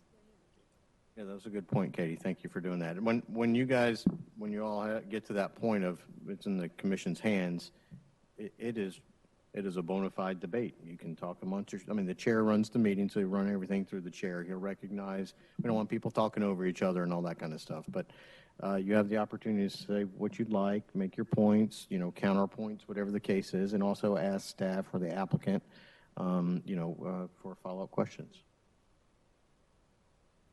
Cool? Thank you. Yes, thank you. That's a great question. Thank you for asking that. So, you know, what is the ideal planning commissioner besides y'all sitting here, which are ideal planning commissioners? But beyond that, what are the characteristics of a good planning commissioner? Well, we want to have a balance. We want to understand the issues facing the city, what the challenges and the opportunities facing the city, and the ability of being objective, back to Commissioner Maloney's standpoint earlier, or points earlier, rather. You know, the balance part is being able to see both sides of the issue, or maybe three sides of an issue in some cases, right? And so being able to be empathetic, understand, see it from different people's perspective is really important and allows that consensus building and, frankly, the best recommendation to the council. Understanding what's going on in the city is important as well. You all are vibrant community members, and we certainly appreciate your service on this board, or the commission rather. But, you know, understanding what's going on in the city. And so to that end, if there's an opportunity or you have questions about, hey, what's going on development-wise? You know, we gave you an update last month, if you remember. Our colleagues at ECDEV, Michelle Laurie, our Economic Development Director, was here. You know, it's a really great conversation. But we are happy to do that. If you all would find it beneficial to go on a tour every quarter of different, you know, we can drive around the city and say, well, this is, you know, that way you can see the fruits of your labor, if you will, and sort of experience them firsthand. Oh, did you see that Yeah. over there? Right. I know, I do it too. Right. Look at that. That's where that's going to be. Right. You don't know. Yes, I do. Right. I'm telling you. And then sometimes I'm in the wrong place. Right. Ask my wife. Where's Durango? It's very exciting. Right. Look. But if it would be useful to you all, we're certainly open to anything of that nature as a commission, or if you wanted to go in groups or whatever, we might have to notice it depending on how many or individual, whatever the case is, we're happy to make the time to help round out that understanding of both the issues and the opportunities that face the city. So don't be bashful. We are here to help you and the council be successful, and we certainly will take every opportunity to do that. And again, as I mentioned earlier, being objective, sort of leaving the absolute personal opinions of, I'm not going to vote for somebody if they drive a blue car, for example. That's immaterial to the debate. So we will, as Katie and her team do an excellent job, as you all pointed out in the staff reports, pointing out different things. And tonight was an example of that about the connectivity issue. So being able to be objective is really, really important. It's not a personal thing. It's not, we want to make decisions based on sound reasoning and not just personal opinions. So why do cities plan across the country? And so Katie, Katie's going back to school. So this slide reminded me of that. I forget who said it. The planning to fail or failing to plan is planning to fail. You guys all heard that, right? Sounds like football. Yeah. Somebody, Yogi Berra, maybe, I don't know. But so, I mean, why do we do planning? And not only why do we do planning, but we're also required by law to do some level of planning. But one, I mean, it does save us money. Anywhere from the details of, we do have some projects right now where a CIP project is aligning with private development, and we're able to use our resources more wisely by lining up the timing, which if we didn't do planning, we wouldn't be able to do that and save both of us a little bit of money. So there's instances like that we can do, but also we need to make sure we size sewer lines appropriately. And if we don't know what the future land use is going to be, we can't do that. We need to plan for roadways. We need to work with our school districts and make sure they know what's coming down the road. And without having a plan, even though we know 100% that whatever plan we make is going to not be correct, which is why we're all in business, because if the plan was 100% correct, we wouldn't. I mean, basically all we do is we're changing plans. When we're doing rezoning, we're saying, nope, that plan's not what we thought. We're going to change it. But our job is to look and see, does that change the sewer lines that we need? How does the schools feel about that? Does that impact Luke Air Force Base? What about those private property owners that are near that? I mean, that's really the whole purpose of what we're doing is making sure that these changes to the plan don't change that overall vision or impact us negatively in our operations. We established the process for approvals to make sure, again, we're being fair to everybody. Everybody has the same rights and right to be heard and considered. We have minimum standards, which I've already kind of gone through. It helps us protect everybody's property values and our community's property values. And then, of course, another big one is it allows us to conserve and protect our resources. We do have some great hillside areas, Gila River, as we've seen the horrible hurricanes that have been going on with flooding areas. It was really interesting. Some of the aerials, I wish I could find them. There was one aerial, they were showing the before and after in Houston. And there was one where you could tell the community did some really good floodplain management because it totally flooded all around the neighborhoods, and the neighborhoods looked just fine. And was like, man, somebody really did some excellent work. I see it, and it's just like, wow, look at that. Is it true? Do you know, does Houston have very loose planning requirements? Yes, it's famous that they do not have any zoning at all. They have no zoning. But they do have a lot of HOAs, and so, like our HOAs, they basically have a form of zoning. It's just like the HOAs are basically enforcing it rather than the city. They zone by deed restriction, essentially, is what it boils down to, all those attachments to properties and things of that nature. So it's a different methodology. The city's not involved in a lot of that, obviously, but, the way to really sort of manage growth, if you will, with in the absence of zoning is really through infrastructure. Because you can only have so much traffic on a road and so many houses discharging into a sewer line and things of that nature. So you can manage growth by infrastructure. Has it proven to be less effective? Like, has Houston turned out worse than Goodyear, for example, because of their lack of Goodyear's zoning? better. Yeah. You know, just the way the city has been built out, can you see a big difference between the two? I've spent some time in Houston, and there's some you know, like any big city, and I suppose Phoenix or Dallas, and I lived in Dallas too for a while, and they all have traffic congestion and things of that nature. But I think that the sort of maybe the uncertainty of what's getting built next to me is probably one of the biggest things. Would be my guess. Because if you live here and there's another property owner here and they're not subject to the same deed restrictions, you really don't know what could be built there. And so that uncertainty of property values, I think, has driven things to be more of a master plan communities there. We have them here as well, but they're very prevalent and very authoritative in the Houston area and the surrounding communities. Now, I will also say that pretty much all of the suburbs in the immediate Houston metro area all have zoning. It's just the city of Houston itself does not. Right. I had heard a statement, I think it was a political statement, that the reason that they flooded so bad is because they don't have zoning. And my wife said, really? I said, no, flood control is the one who designs all that stuff. And zoning and floods have almost nothing to do with each other. Right. Interesting question, though. So. Thank you, Katie, for doing that slide. Thank you for allowing me. So, in terms of planning, as Katie mentioned in the previous slide, you know, all the reasons that we want to do it. Well, what are the outcomes that quality planning results in? Well, it goes back to organized, harmonious growth. You know, not this leapfrog area, because if you have different portions of the city developing and there's a vast distance between them, obviously service delivery becomes much more expensive.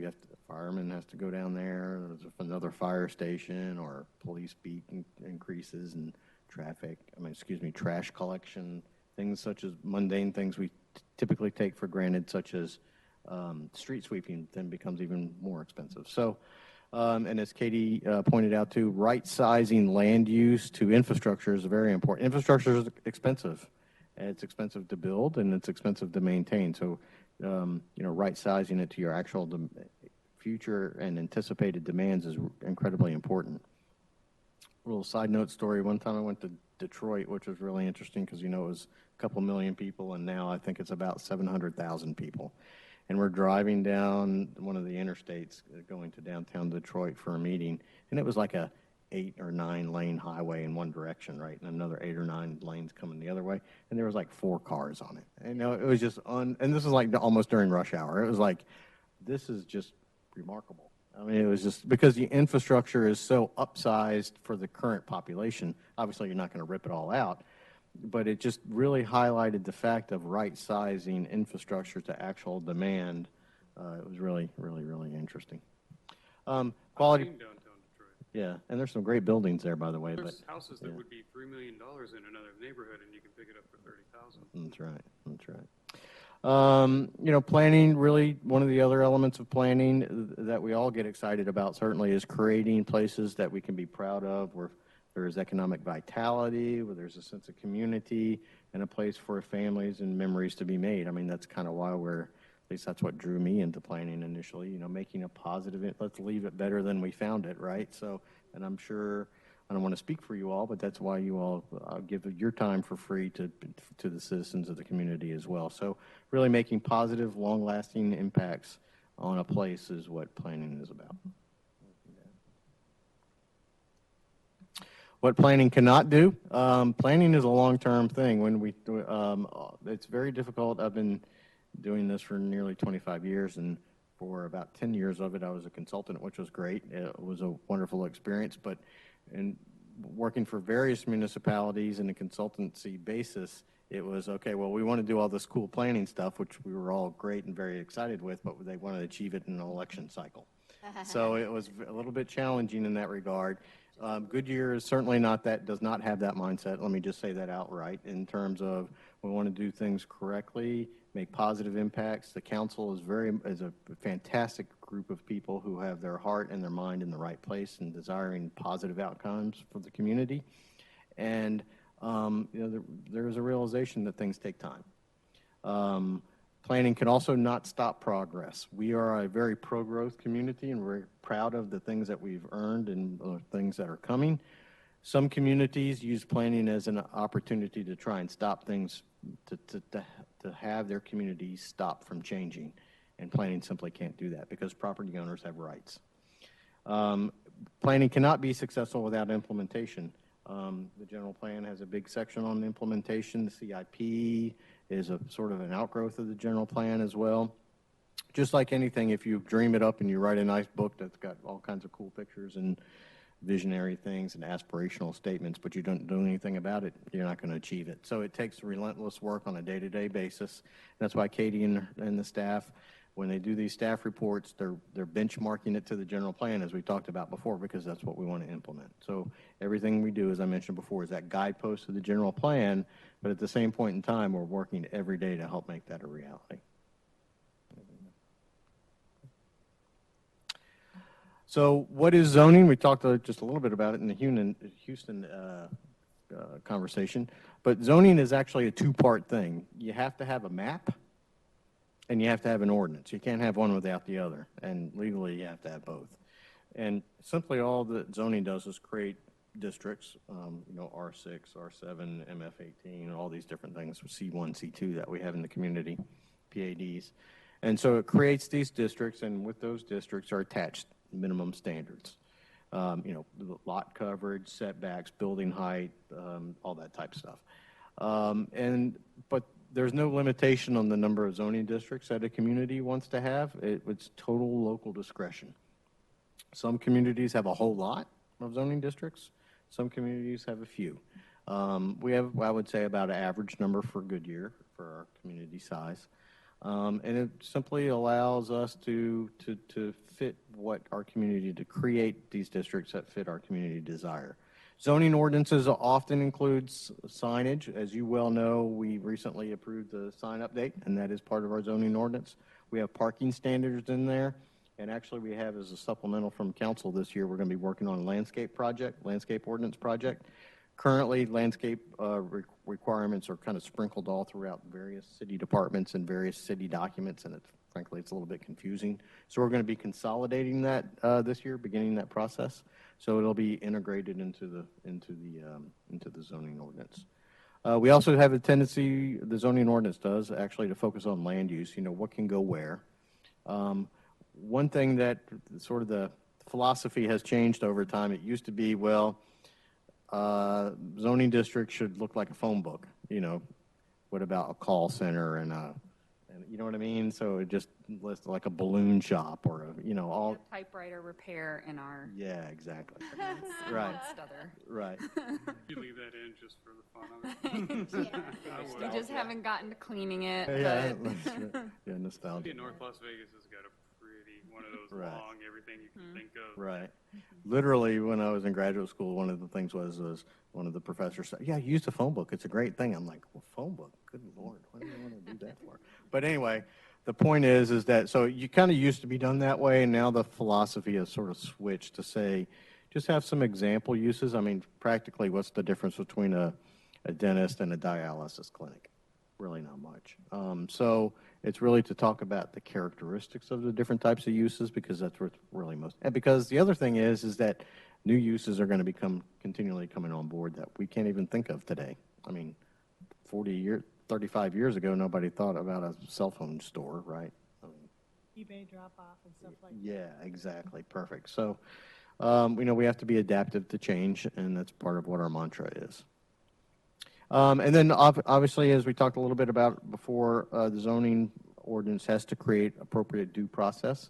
We have to spell out a process by which property owners can know how to go about changing the zoning entitlement on their property. So subdivision regulations. What are subdivision regulations? Subdivision regulations are really one of the most powerful tools that cities has at its disposal, because zoning talks about land use, and zoning kind of is the lightning rod, but subdivision, it talks about the form of a community. How long do you want a street? When do you want an intersection? You know, like tonight, we were talking a little bit about the street lights on the quarter mile section.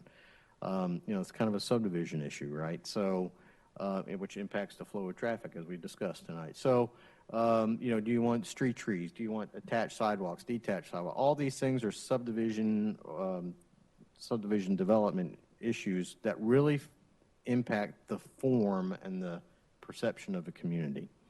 So it's really one of the most powerful tools that we have. They are engineering heavy, and they provide technical guidance, and it is a very administerial process. What I mean by that is when a subdivision case comes forward to you and it's been reviewed by planning and engineering and our sister departments and so forth, we're checking to make sure that it meets city requirements. There's not a whole lot of discretion associated with subdivision cases, because if they meet a requirement, you know, it should be approved. So subdivision regulations are technical in nature, but there is a design element to them that can be really impactful in community form. And much like zoning, it spells out how to go about doing it. What is the process to do a subdivision? Anything to add on that one? Okay. All right, so chart, we're going to draw. Because frankly, I couldn't get it to fit on one PowerPoint slide. So Katie and I, yes. I'll banner for you. Yeah. Are going to just kind of draw an outline for you what a typical development process is in the city of Goodyear. And the reason this is important is because we want you to understand what it takes to go from hello to, like we like to say, hello to C of O. So if you'll just bear with us and we'll kind of talk loud. Lainey, I'm sorry, we may get a little bit away from the microphone, but we'll talk loud, okay? Yeah. How about that? Thank you. Is that because you don't like my drawing? Okay, so let's talk about a zoning process. So a zoning process, a person or an applicant, company, whoever, comes in and says, hey, you know, I want to do XYZ PDQ on my property. So can this take place within the zoning district? So the first thing we do is direct them to Katie? A pre-app meeting. A pre-app meeting is an informal meeting that we conduct every week on Wednesdays and Thursdays every week with customers who are inquiring about moving forward with a project. It's an informal discussion. There's no cost or fee associated with it. We do track them. Heather, how many are we up over this year? Right. So we've been doing about 7 a week, 130. And how does that compare to last year? Putting you on the spot. We're up significantly. Yeah. So we're up significantly. So the uptick of activity we're excited about, which is great. But the pre-app meeting is the first step in the process. Then, after we provide that direction, they actually will go back and then do an application. So they make a formal application, which includes descriptions, narrative, legal descriptions, you know, notification of property owners. What am I missing, Katie? Okay, nothing? Yeah. What else does an application include besides narrative, property owner notifications? One of our great improvements was we create a very detailed submittal checklist at pre-app for each individual customer. Right. So that an application, our techs, can do what's called the administrative review, which is making sure everything we need is being submitted, which used to be a 4-day process, and now it's a 10-minute process. Yep.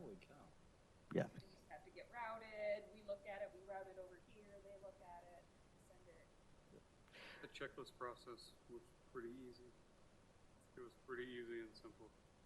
Before you would have had this really long one that was 4 pages long. Right. 4 days later, we would have told you if you got it right or not. Right. No, it It was easy to understand what we needed to come in with. So after an application comes in and is successful because of the checklist, and great point, Katie, thank you for sharing that, is it goes to the planning department and then is routed. So typically we route to outside agencies such as Luke. Sometimes we route also to Goodyear, Phoenix Airport. We also route to internal city departments, primarily engineering, fire, building safety, police.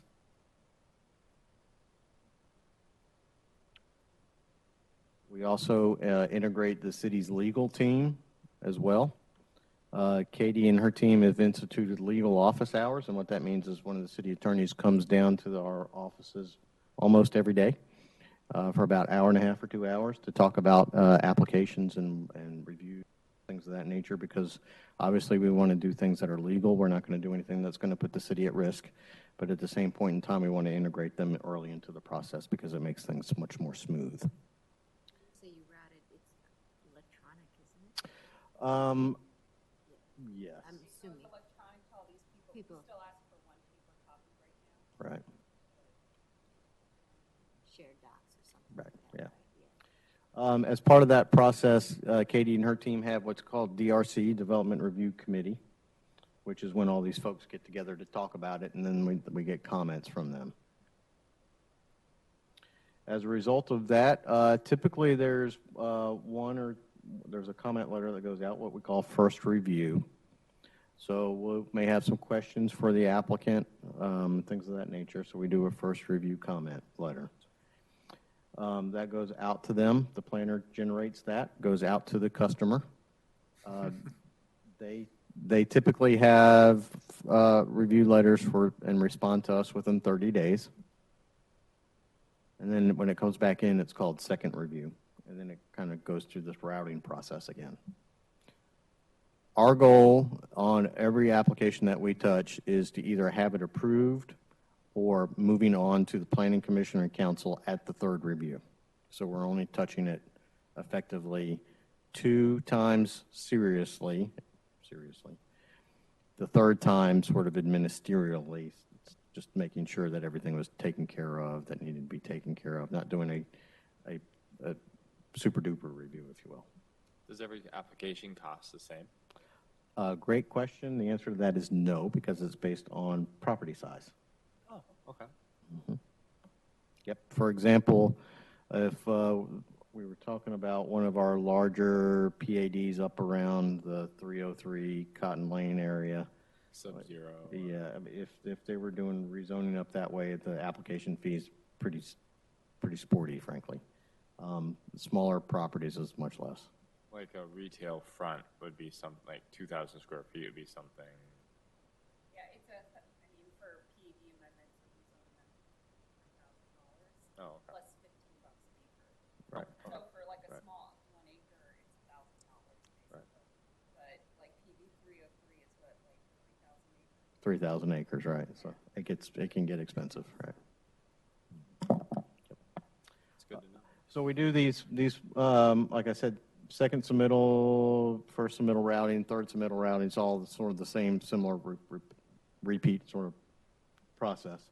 Then we do a staff report, which you all are very familiar with.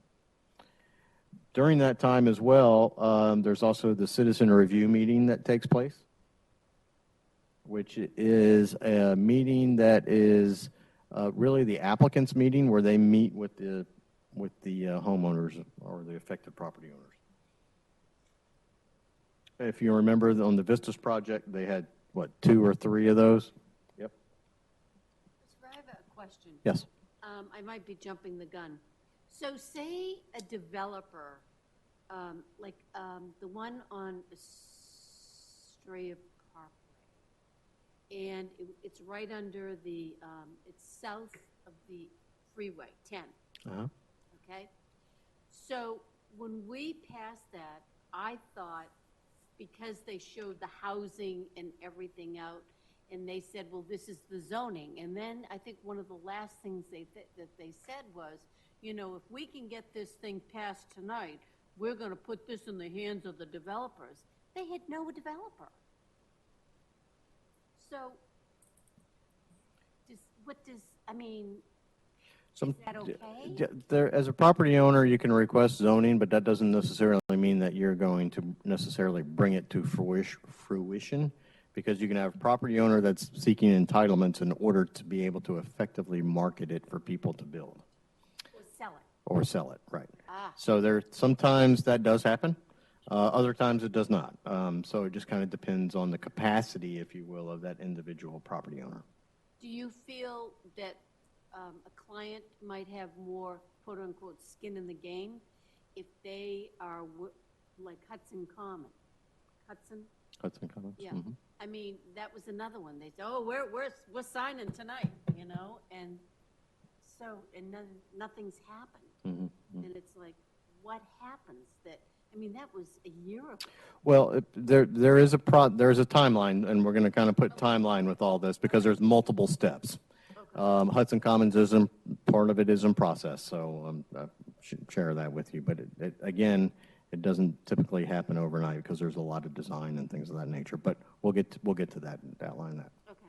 So the staff report, citizen review, we give notice, public notice, comes to the commission. As you well know, you have a public hearing, take input. You all have a myriad of different options available to you. You can approve with conditions, table as we've done once or twice, deny, recommend denial. As we discussed, you recommend to the council. And then there's we advertise it again for the public hearing at the council. And then the council also holds another public hearing for people, and they make the final decision when it comes to zoning matters. Typically, that process for a PAD is about 6 months from submission to council decision. On a straight rezoning, it's what, Katie, about 3 months? So it's about half the time. And a lot of that time frame, you're like, well, gosh, what do you guys do with all that stuff? A lot of that is driven by the legal requirements. We have to have a citizen review meeting that has to be mailed out so many days ahead of time.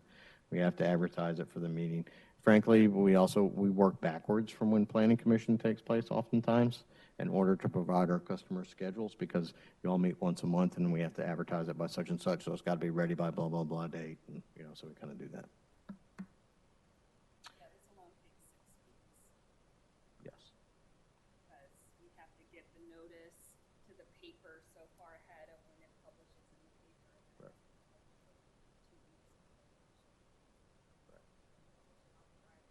So it would have taken 8 weeks because we just recently moved up the meeting 2 weeks. Exactly. Yep, yep. Wow. And that is a huge improvement, I will say. Been remarkable.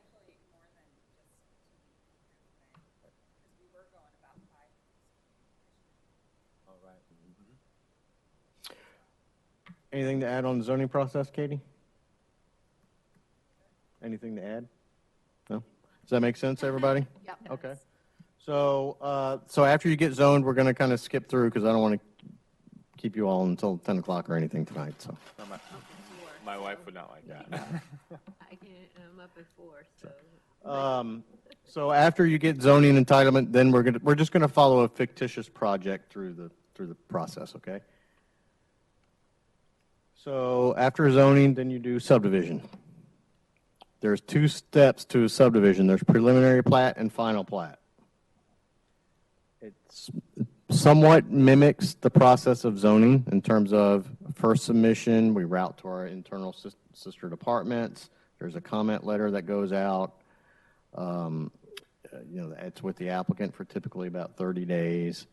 Then they make a second submission, we route. So, and again, our goal is to either approve it or have it move forward in the system for approval on the 3rd review.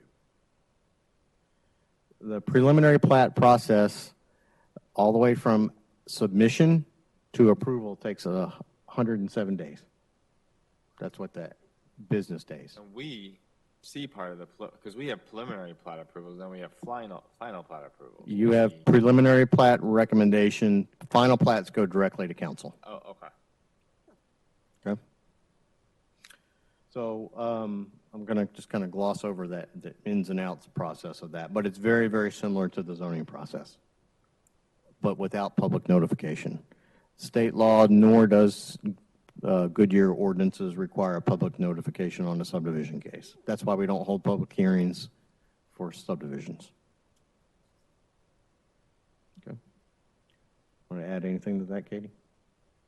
Okay. So final plats, after you have a final plat, excuse me, a preliminary plat approved, typically then the more engineering heavy documents come in, the civil plans, things of that nature, civil engineering plans, so forth. And then again, that is a very similar process. There's an application, we route to internal departments. Again, our goal is to either approve it or have it move forward in the system by the third review, and it goes directly to council. And final plats have been taking how long, Katie? And I will not lie. I'm going to say final plats have been taking probably about 3 to 4 months because we don't have to go through the planning commission. So it's a very similar process. The review is about the same, but it's maybe not 4 months, but probably close to. You're looking at 8 months to 9 months for preliminary from zoning to. Yeah, and this can be done with zoning if they choose. So sometimes they can get all of this in like 5 or 6 months. Right. Oh, okay. How come we have a preliminary and a final plat? Why don't we just have a plat process? Great question. State law requires there to be both a preliminary and a final plat. State law, however, only requires the council to approve a final plat. So we're kind of looking at different options currently in that regard. Our preliminary plats usually, no, we see them. They're not staff review. That's correct. Currently, you do see preliminary plats and make a recommendation to council. That's correct. Is there a certain amount of time that has to pass between a preliminary and a final? No, sir. So they could literally have a week in between? Yes, sir. Okay. One just has to be approved prior to the other, or before the other, I should say. So you got a zoning process of a short time, 3 months, and a long time, 6 months. Then you add the preliminary plat and then the final plat time. And then after that, if let's say if you're doing a residential development, then you go build it. So which could take anywhere from 8 to 10 months for the infrastructure.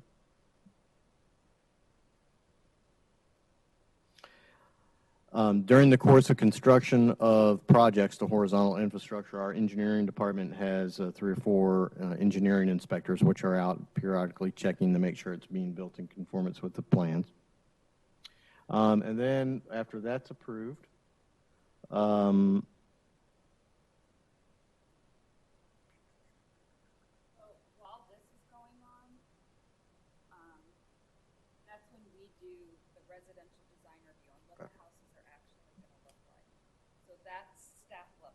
sometimes that zoning, they know, like if it's a home builder doing the zoning or the plat, they'll show you, but sometimes when it's more of a developer, someone who's going to sell, they won't show you the houses beforehand, but that's something that staff takes care of right now. So that can be embedded in within the whole system. And then during that time, after Katie and her team do what we call RDR, Residential Design Review, then the builder will submit frequently what's called standard plans because they may have 6 or 7 models of homes that they want there that each has a different layout and an elevation. So what they do is they turn those standard plans in and our building department reviews those against the building code. And then when it's all said and complete, then you're eligible. What am I missing? What did I miss? Then you're eligible for the permits to construct the houses. So overall time length, if it was a residential project, typically those are PADs in Goodyear. So we're going to say 6 months for PAD zoning, 5 months for preliminary plat, so that's 11. Another 4 months for final plat, so 11, that's 15 months. Another 8 to 10 months to build the infrastructure. 24, yep. And then yep. And so at the end of then you can cut, because those other things, RDR and the standard plans are within that time frame. And then you're eligible for house permits. So to your Hudson Commons comment or question or what have you, is that you can see it takes a while. Wow. So they're only 2 half. years plus. So they're only halfway through the process at this point. Yeah, correct. Right. So these developers, they are, I mean, this is money Correct. to them. Real money. And they, they have their investors and they want to see returns on their investment. Yes, ma'am. So are they okay with taking 2 years plus?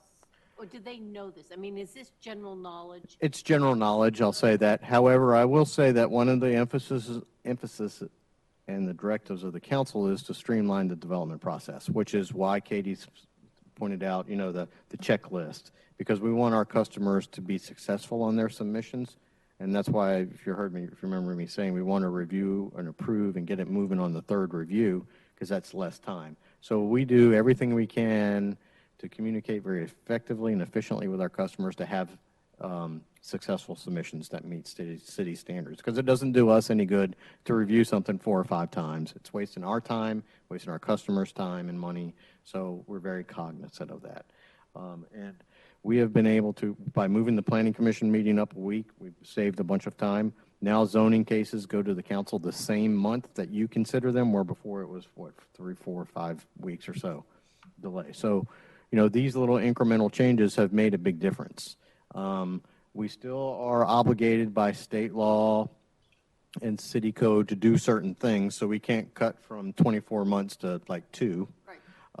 However, we are an organization of continuous improvement, and we are challenging ourselves and, frankly, our sister departments almost every day to find better ways of doing things. I had no idea it took that long to go through the process. Yep. Wow. Yep. Well, it takes 8 to 10 months to build each individual house. Right. So I had that on top. Right. Now they got permits. Now they got to get something up. Right. Well, it's interesting because So that's kind of a thumbnail sketch of that. Any particular questions? All right, so I'm going to breeze through these other ones because I know it's getting a little bit late, but they're really important. So just kind of straight up common sense stuff is, follow the agenda. If we're going to get something out of order on the agenda, we need to make that announcement and things of that nature. Sometimes you've heard us say, Mr. Chairman, because of a conflict or what have you, is it okay if we move one thing up on the agenda? But those agendas are publicly noticed, so people have expectations we're going to follow them. As Katie and we discussed earlier, we did add the clarification about the public hearing process, or that little A, B, C, D, and E that you see on there with the time limits. This listen bullet is talking about, like we talked about before, being objective, being able to have strike balance and things of that nature. And it is really important that we act through the chair. I think this commission has done a very good job at that. Randy and Commissioner Bray do an excellent job at that. So they, just run through them. We don't want anybody talking over each other, because if it sort of gets a little bit disorderly up here, it's going to be disorderly out here. And so that's not what we want to have happen. So we're here to help you. As you know, sometimes I do chime in, maybe even if I'm undesired, sometimes I chime in, but it comes from a good place of trying to help move things along. Yeah. A procedural thing. Right. Right. Yeah. I'm not allowed to do that. Right. So, and then as we talked a little bit before, when you get to sort of little E on the agenda is a good time to ask the questions to staff and applicant. Let everybody talk, present to you, and then you can have your discussion and ask staff and applicant questions. Planning Commission really serves a whole myriad of different folks. You're serving, obviously, the applicant who's requesting something from you, a recommendation. You're also you're representing the city, but it's important to know that you're actually also representing the people who aren't here. When we have 50 people here, there's still 78,242 people at home, right, that aren't here at the meeting that you're still representing. I'm just pick the number out of the sky, but I'm pretty close to that. Hold you to it? Yeah. So you're really representing not, you know, and the people who will typically come to the meeting who have a concern or an opposition to. But sometimes, you know, there's a lot of people that may be supportive of it. So again, it gets back to striking that balance. Really, you need to ask your question. One of the things you need to ask yourself is really who's benefiting from this decision. Obviously, the applicant is benefiting from it, but what is also the public benefit? Is this in alignment with the city general plans, strategic goals, and objectives? Is it furthering the public benefit? Okay. This is my second and last question slide. So what is your thought on the public interest? Again, because you can have people who are opposed to it, but you got 78,000 people at home who may be supportive of something, but the immediate residents may have a concern about traffic. I'm just picking stuff out of the air right now. But, you know, so it's about striking that balance. Do you all have any concerns or questions about public interest and kind of what that means? My thing is that I get asked all the time, you know, when is the mall going in? And when are we going to get some decent restaurants? And what are you doing? And I'm like, you know, why aren't you getting this done? And, you know, I have to tell people that that's not my job, you know, and then just You can because draw I them this nice want little- to do this, to aggravate them, is just say, well, you have been reading in the papers that, you know, these big stores, these box stores are all going away. So the question is that I would say, you know, what they're doing about this is they're probably trying to rethink what they're going to do because they have obligations. They've got financial obligations. They've made, well, you better find that out, you know. And right. Well, and I hope Michelle's conversation from last month helped frame a good answer for you in that regard. Obviously, retail is changing. It's dynamic. I think the grocery business is fixing to change, too. So at least we've been hearing that from a lot of our customers. So, you know, it's really an interesting thing because these things don't happen overnight, and you have to have the core daytime population and number of rooftops to support a lot of active retail and things of that nature. And Goodyear's a growing city, so it's really not a question of if we're going to get it. It's just a question of when. And so it's difficult to be patient. I completely understand. But it is coming. Maybe the mall in a different form. It won't be the same, probably won't be the same mall as we all envisioned however many years ago. But it is coming. With rooftops becomes opportunity, and that's what happens. we're passing these things all the time, you know, so they are coming. The rooftops are coming. Yep. So back to the public interest thing, if I can, for just a second. Anytime that you all have a question about anything, like, you know, have you heard from anybody else about this, or have you had any other communications from anybody? You know, the planners will often say, to date, we haven't had any communication, or, you know, they say that in their staff reports and so on and so forth. But if you all have any questions when you get your package, your agenda packet, you know, feel free. We're the resource, so feel free to pick up the phone rather, or send an email or whatever. We're happy to talk to you anytime. All right, so conflict of interest. So it's defined by state law, but here's the nuggets that I'd like for you to just keep in the back of your head, or the front of your head rather. Would be if you or a relative has a financial interest in the outcome of a case, you need to disclose it, in which case you'll need to recuse yourself. And recusal means actually getting up and leaving the room and not participating in the discussion. Recusal is not a bad thing. It's a very positive thing. Because, again, if you remember, what we want to be transparent to our constituents and to our citizenry, and saying that you have a conflict of interest up front and negating that is certainly not only in your interest but the city's interest as well. So if you ever have any questions about, hey, I have a conflict of interest on this, feel free to pick up the phone. If Katie and I can't answer it off the top of our head, we'll certainly consult with our legal team and get the appropriate answer. Ex parte communication, as we have on our agenda, is just being influenced from outside the public meeting.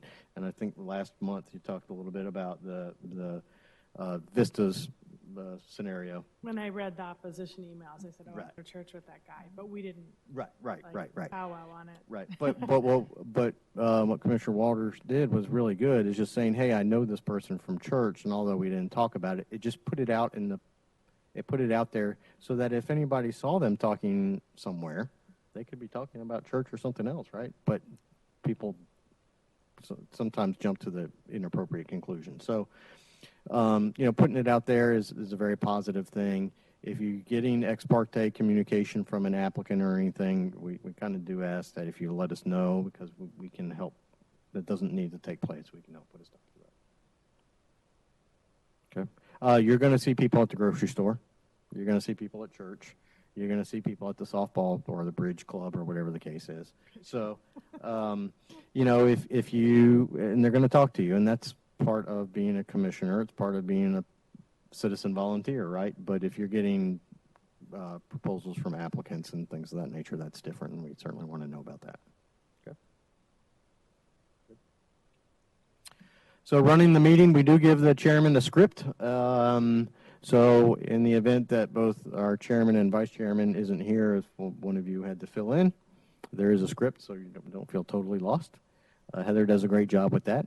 The job of the chairman is to essentially run the meeting, run the discussion, be fair, ensure that the deliberations are fair, and that the questions are going through the chair. As you heard me say, we don't want to talk over each other. And once the public hearing is closed, it's up for your discussion, as we've already talked. I won't reopen that. But then asking questions, again, I want you to really remember this. This is the other nugget. Asking questions of staff and the applicant does not reopen the public hearing once it's in your hands. You're just simply asking a question. If you ask a question to an applicant and it's an ad nauseum request, we may very well or might very well chime in and say, I think you've answered that question. Just because we don't want to have the rest of the public feel like they're getting a second bite at the apple. So you all have the ability of asking questions at the appropriate time, which I would suggest to you is the little E after the public hearing is closed. So back to your point earlier, one of the things that's really important is read your packet. Take time for site visits. If you have a question about a site or want to meet us at a site or anything of that nature, we're certainly more than happy to do so. As a matter of fact, we encourage and make time for our staff to go do site visits while they're doing application reviews and things of that nature. Back to Commissioner Maloney's comments earlier, don't rely on your opinion like I don't like multifamily. I don't mean to pick on you, but you know what I mean. Don't rely on those opinions. We're always here to help you be successful. We want to be a technical resource, but one thing I also want you to leave with is we're not here to make the decision for you. You all, as an organization, as a body, are empowered to make that recommendation to council. We're happy and pleased that more times than not you find our recommendations acceptable. If we ever get on a trajectory where our recommendations and stipulations are not acceptable to the commission, we would call a work session to talk through issues to see where a disconnect is. That hasn't happened, but we're open to any type of dialogue on that now or in the future. So I just want to make sure that you all get to make the recommendation to the council. We don't. When it goes forward to council, we make your recommendation. The basis of your recommendation would be exactly pretty much what we do, following the city's ordinances, interpreting and applying the general plan, taking into concern the testimony of the public, but in terms of facts and conformance to standards must apply over emotion. Okay. Here we are at the discussion standpoint. I think we had plenty of discussion tonight, so I won't belabor it, but I really appreciate your service to our community, the things that you do, your thoughtfulness, and we're here to help you be successful. And anytime you have any questions, feel free to pick up the phone. Do you have anything to add? Yeah, I wasn't here, what was it, last month? I was out unexpectedly. So I don't know if it got passed along to you, but one thing that I found really impressive was when we went with the residential zoning text amendment to city council and work session, several of the members made a very strong statement to staff that we need Planning Commission to really look at this, and I'm going to reserve my opinions till I hear what Planning and Zoning Commission has to say about this. And we really need them to look at this. And we even had a couple council members afterwards, like, grab us aside, like, this is really important. You need to go through this with commission carefully, which I just think shows their respect for you, because not all councils would say that or feel that way. And it was more than just one person, it was several of them. So, I mean, it was just really cool to hear that they really do value your opinion and appreciate your work. And that's really cool. And it's because of the work you guys do. So I would just throw out, anytime we're not giving you enough to go on in any way, just tell us. We won't get, I don't think any of us would get bent out of shape because we're trying to be part of an effective part of your process. Yeah, thank you for that. Thank you. So, Mr. Chairman, with that, I conclude my presentation, and thank you. I know we're all late.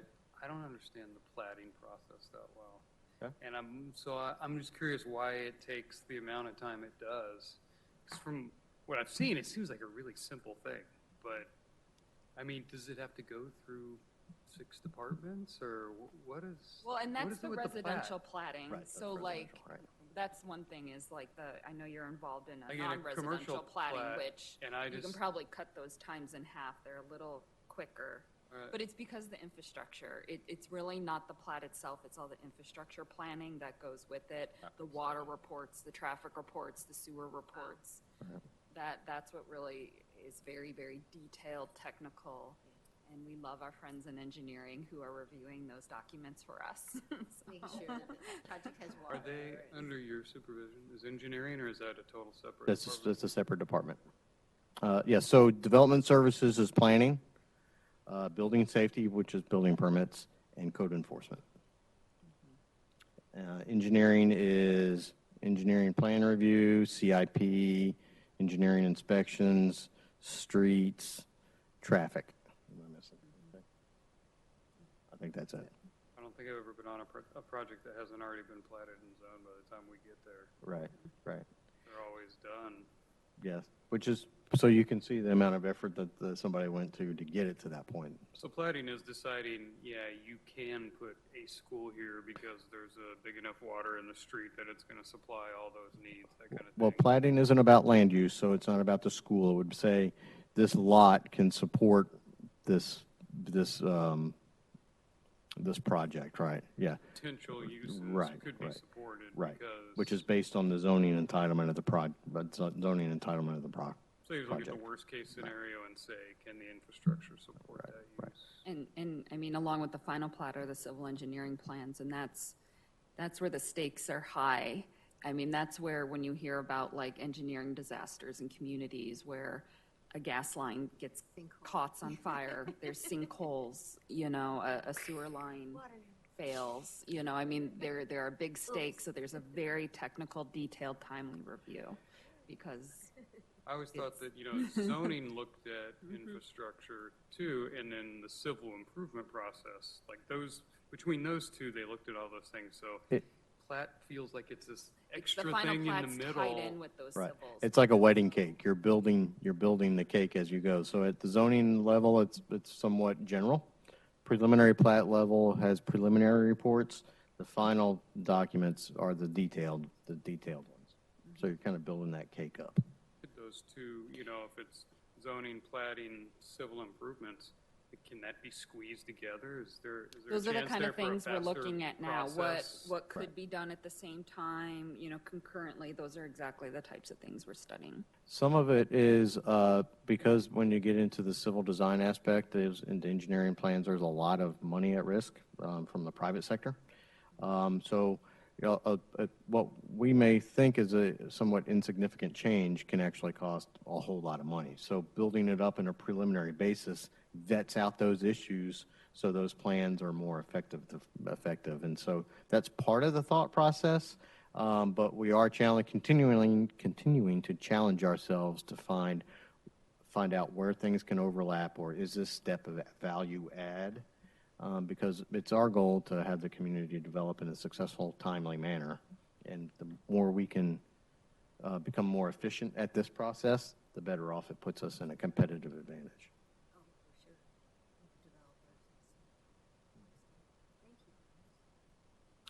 Anything else? So thank you for this, and I guess we need to adjourn the meeting. This meeting is adjourned. Wait, no.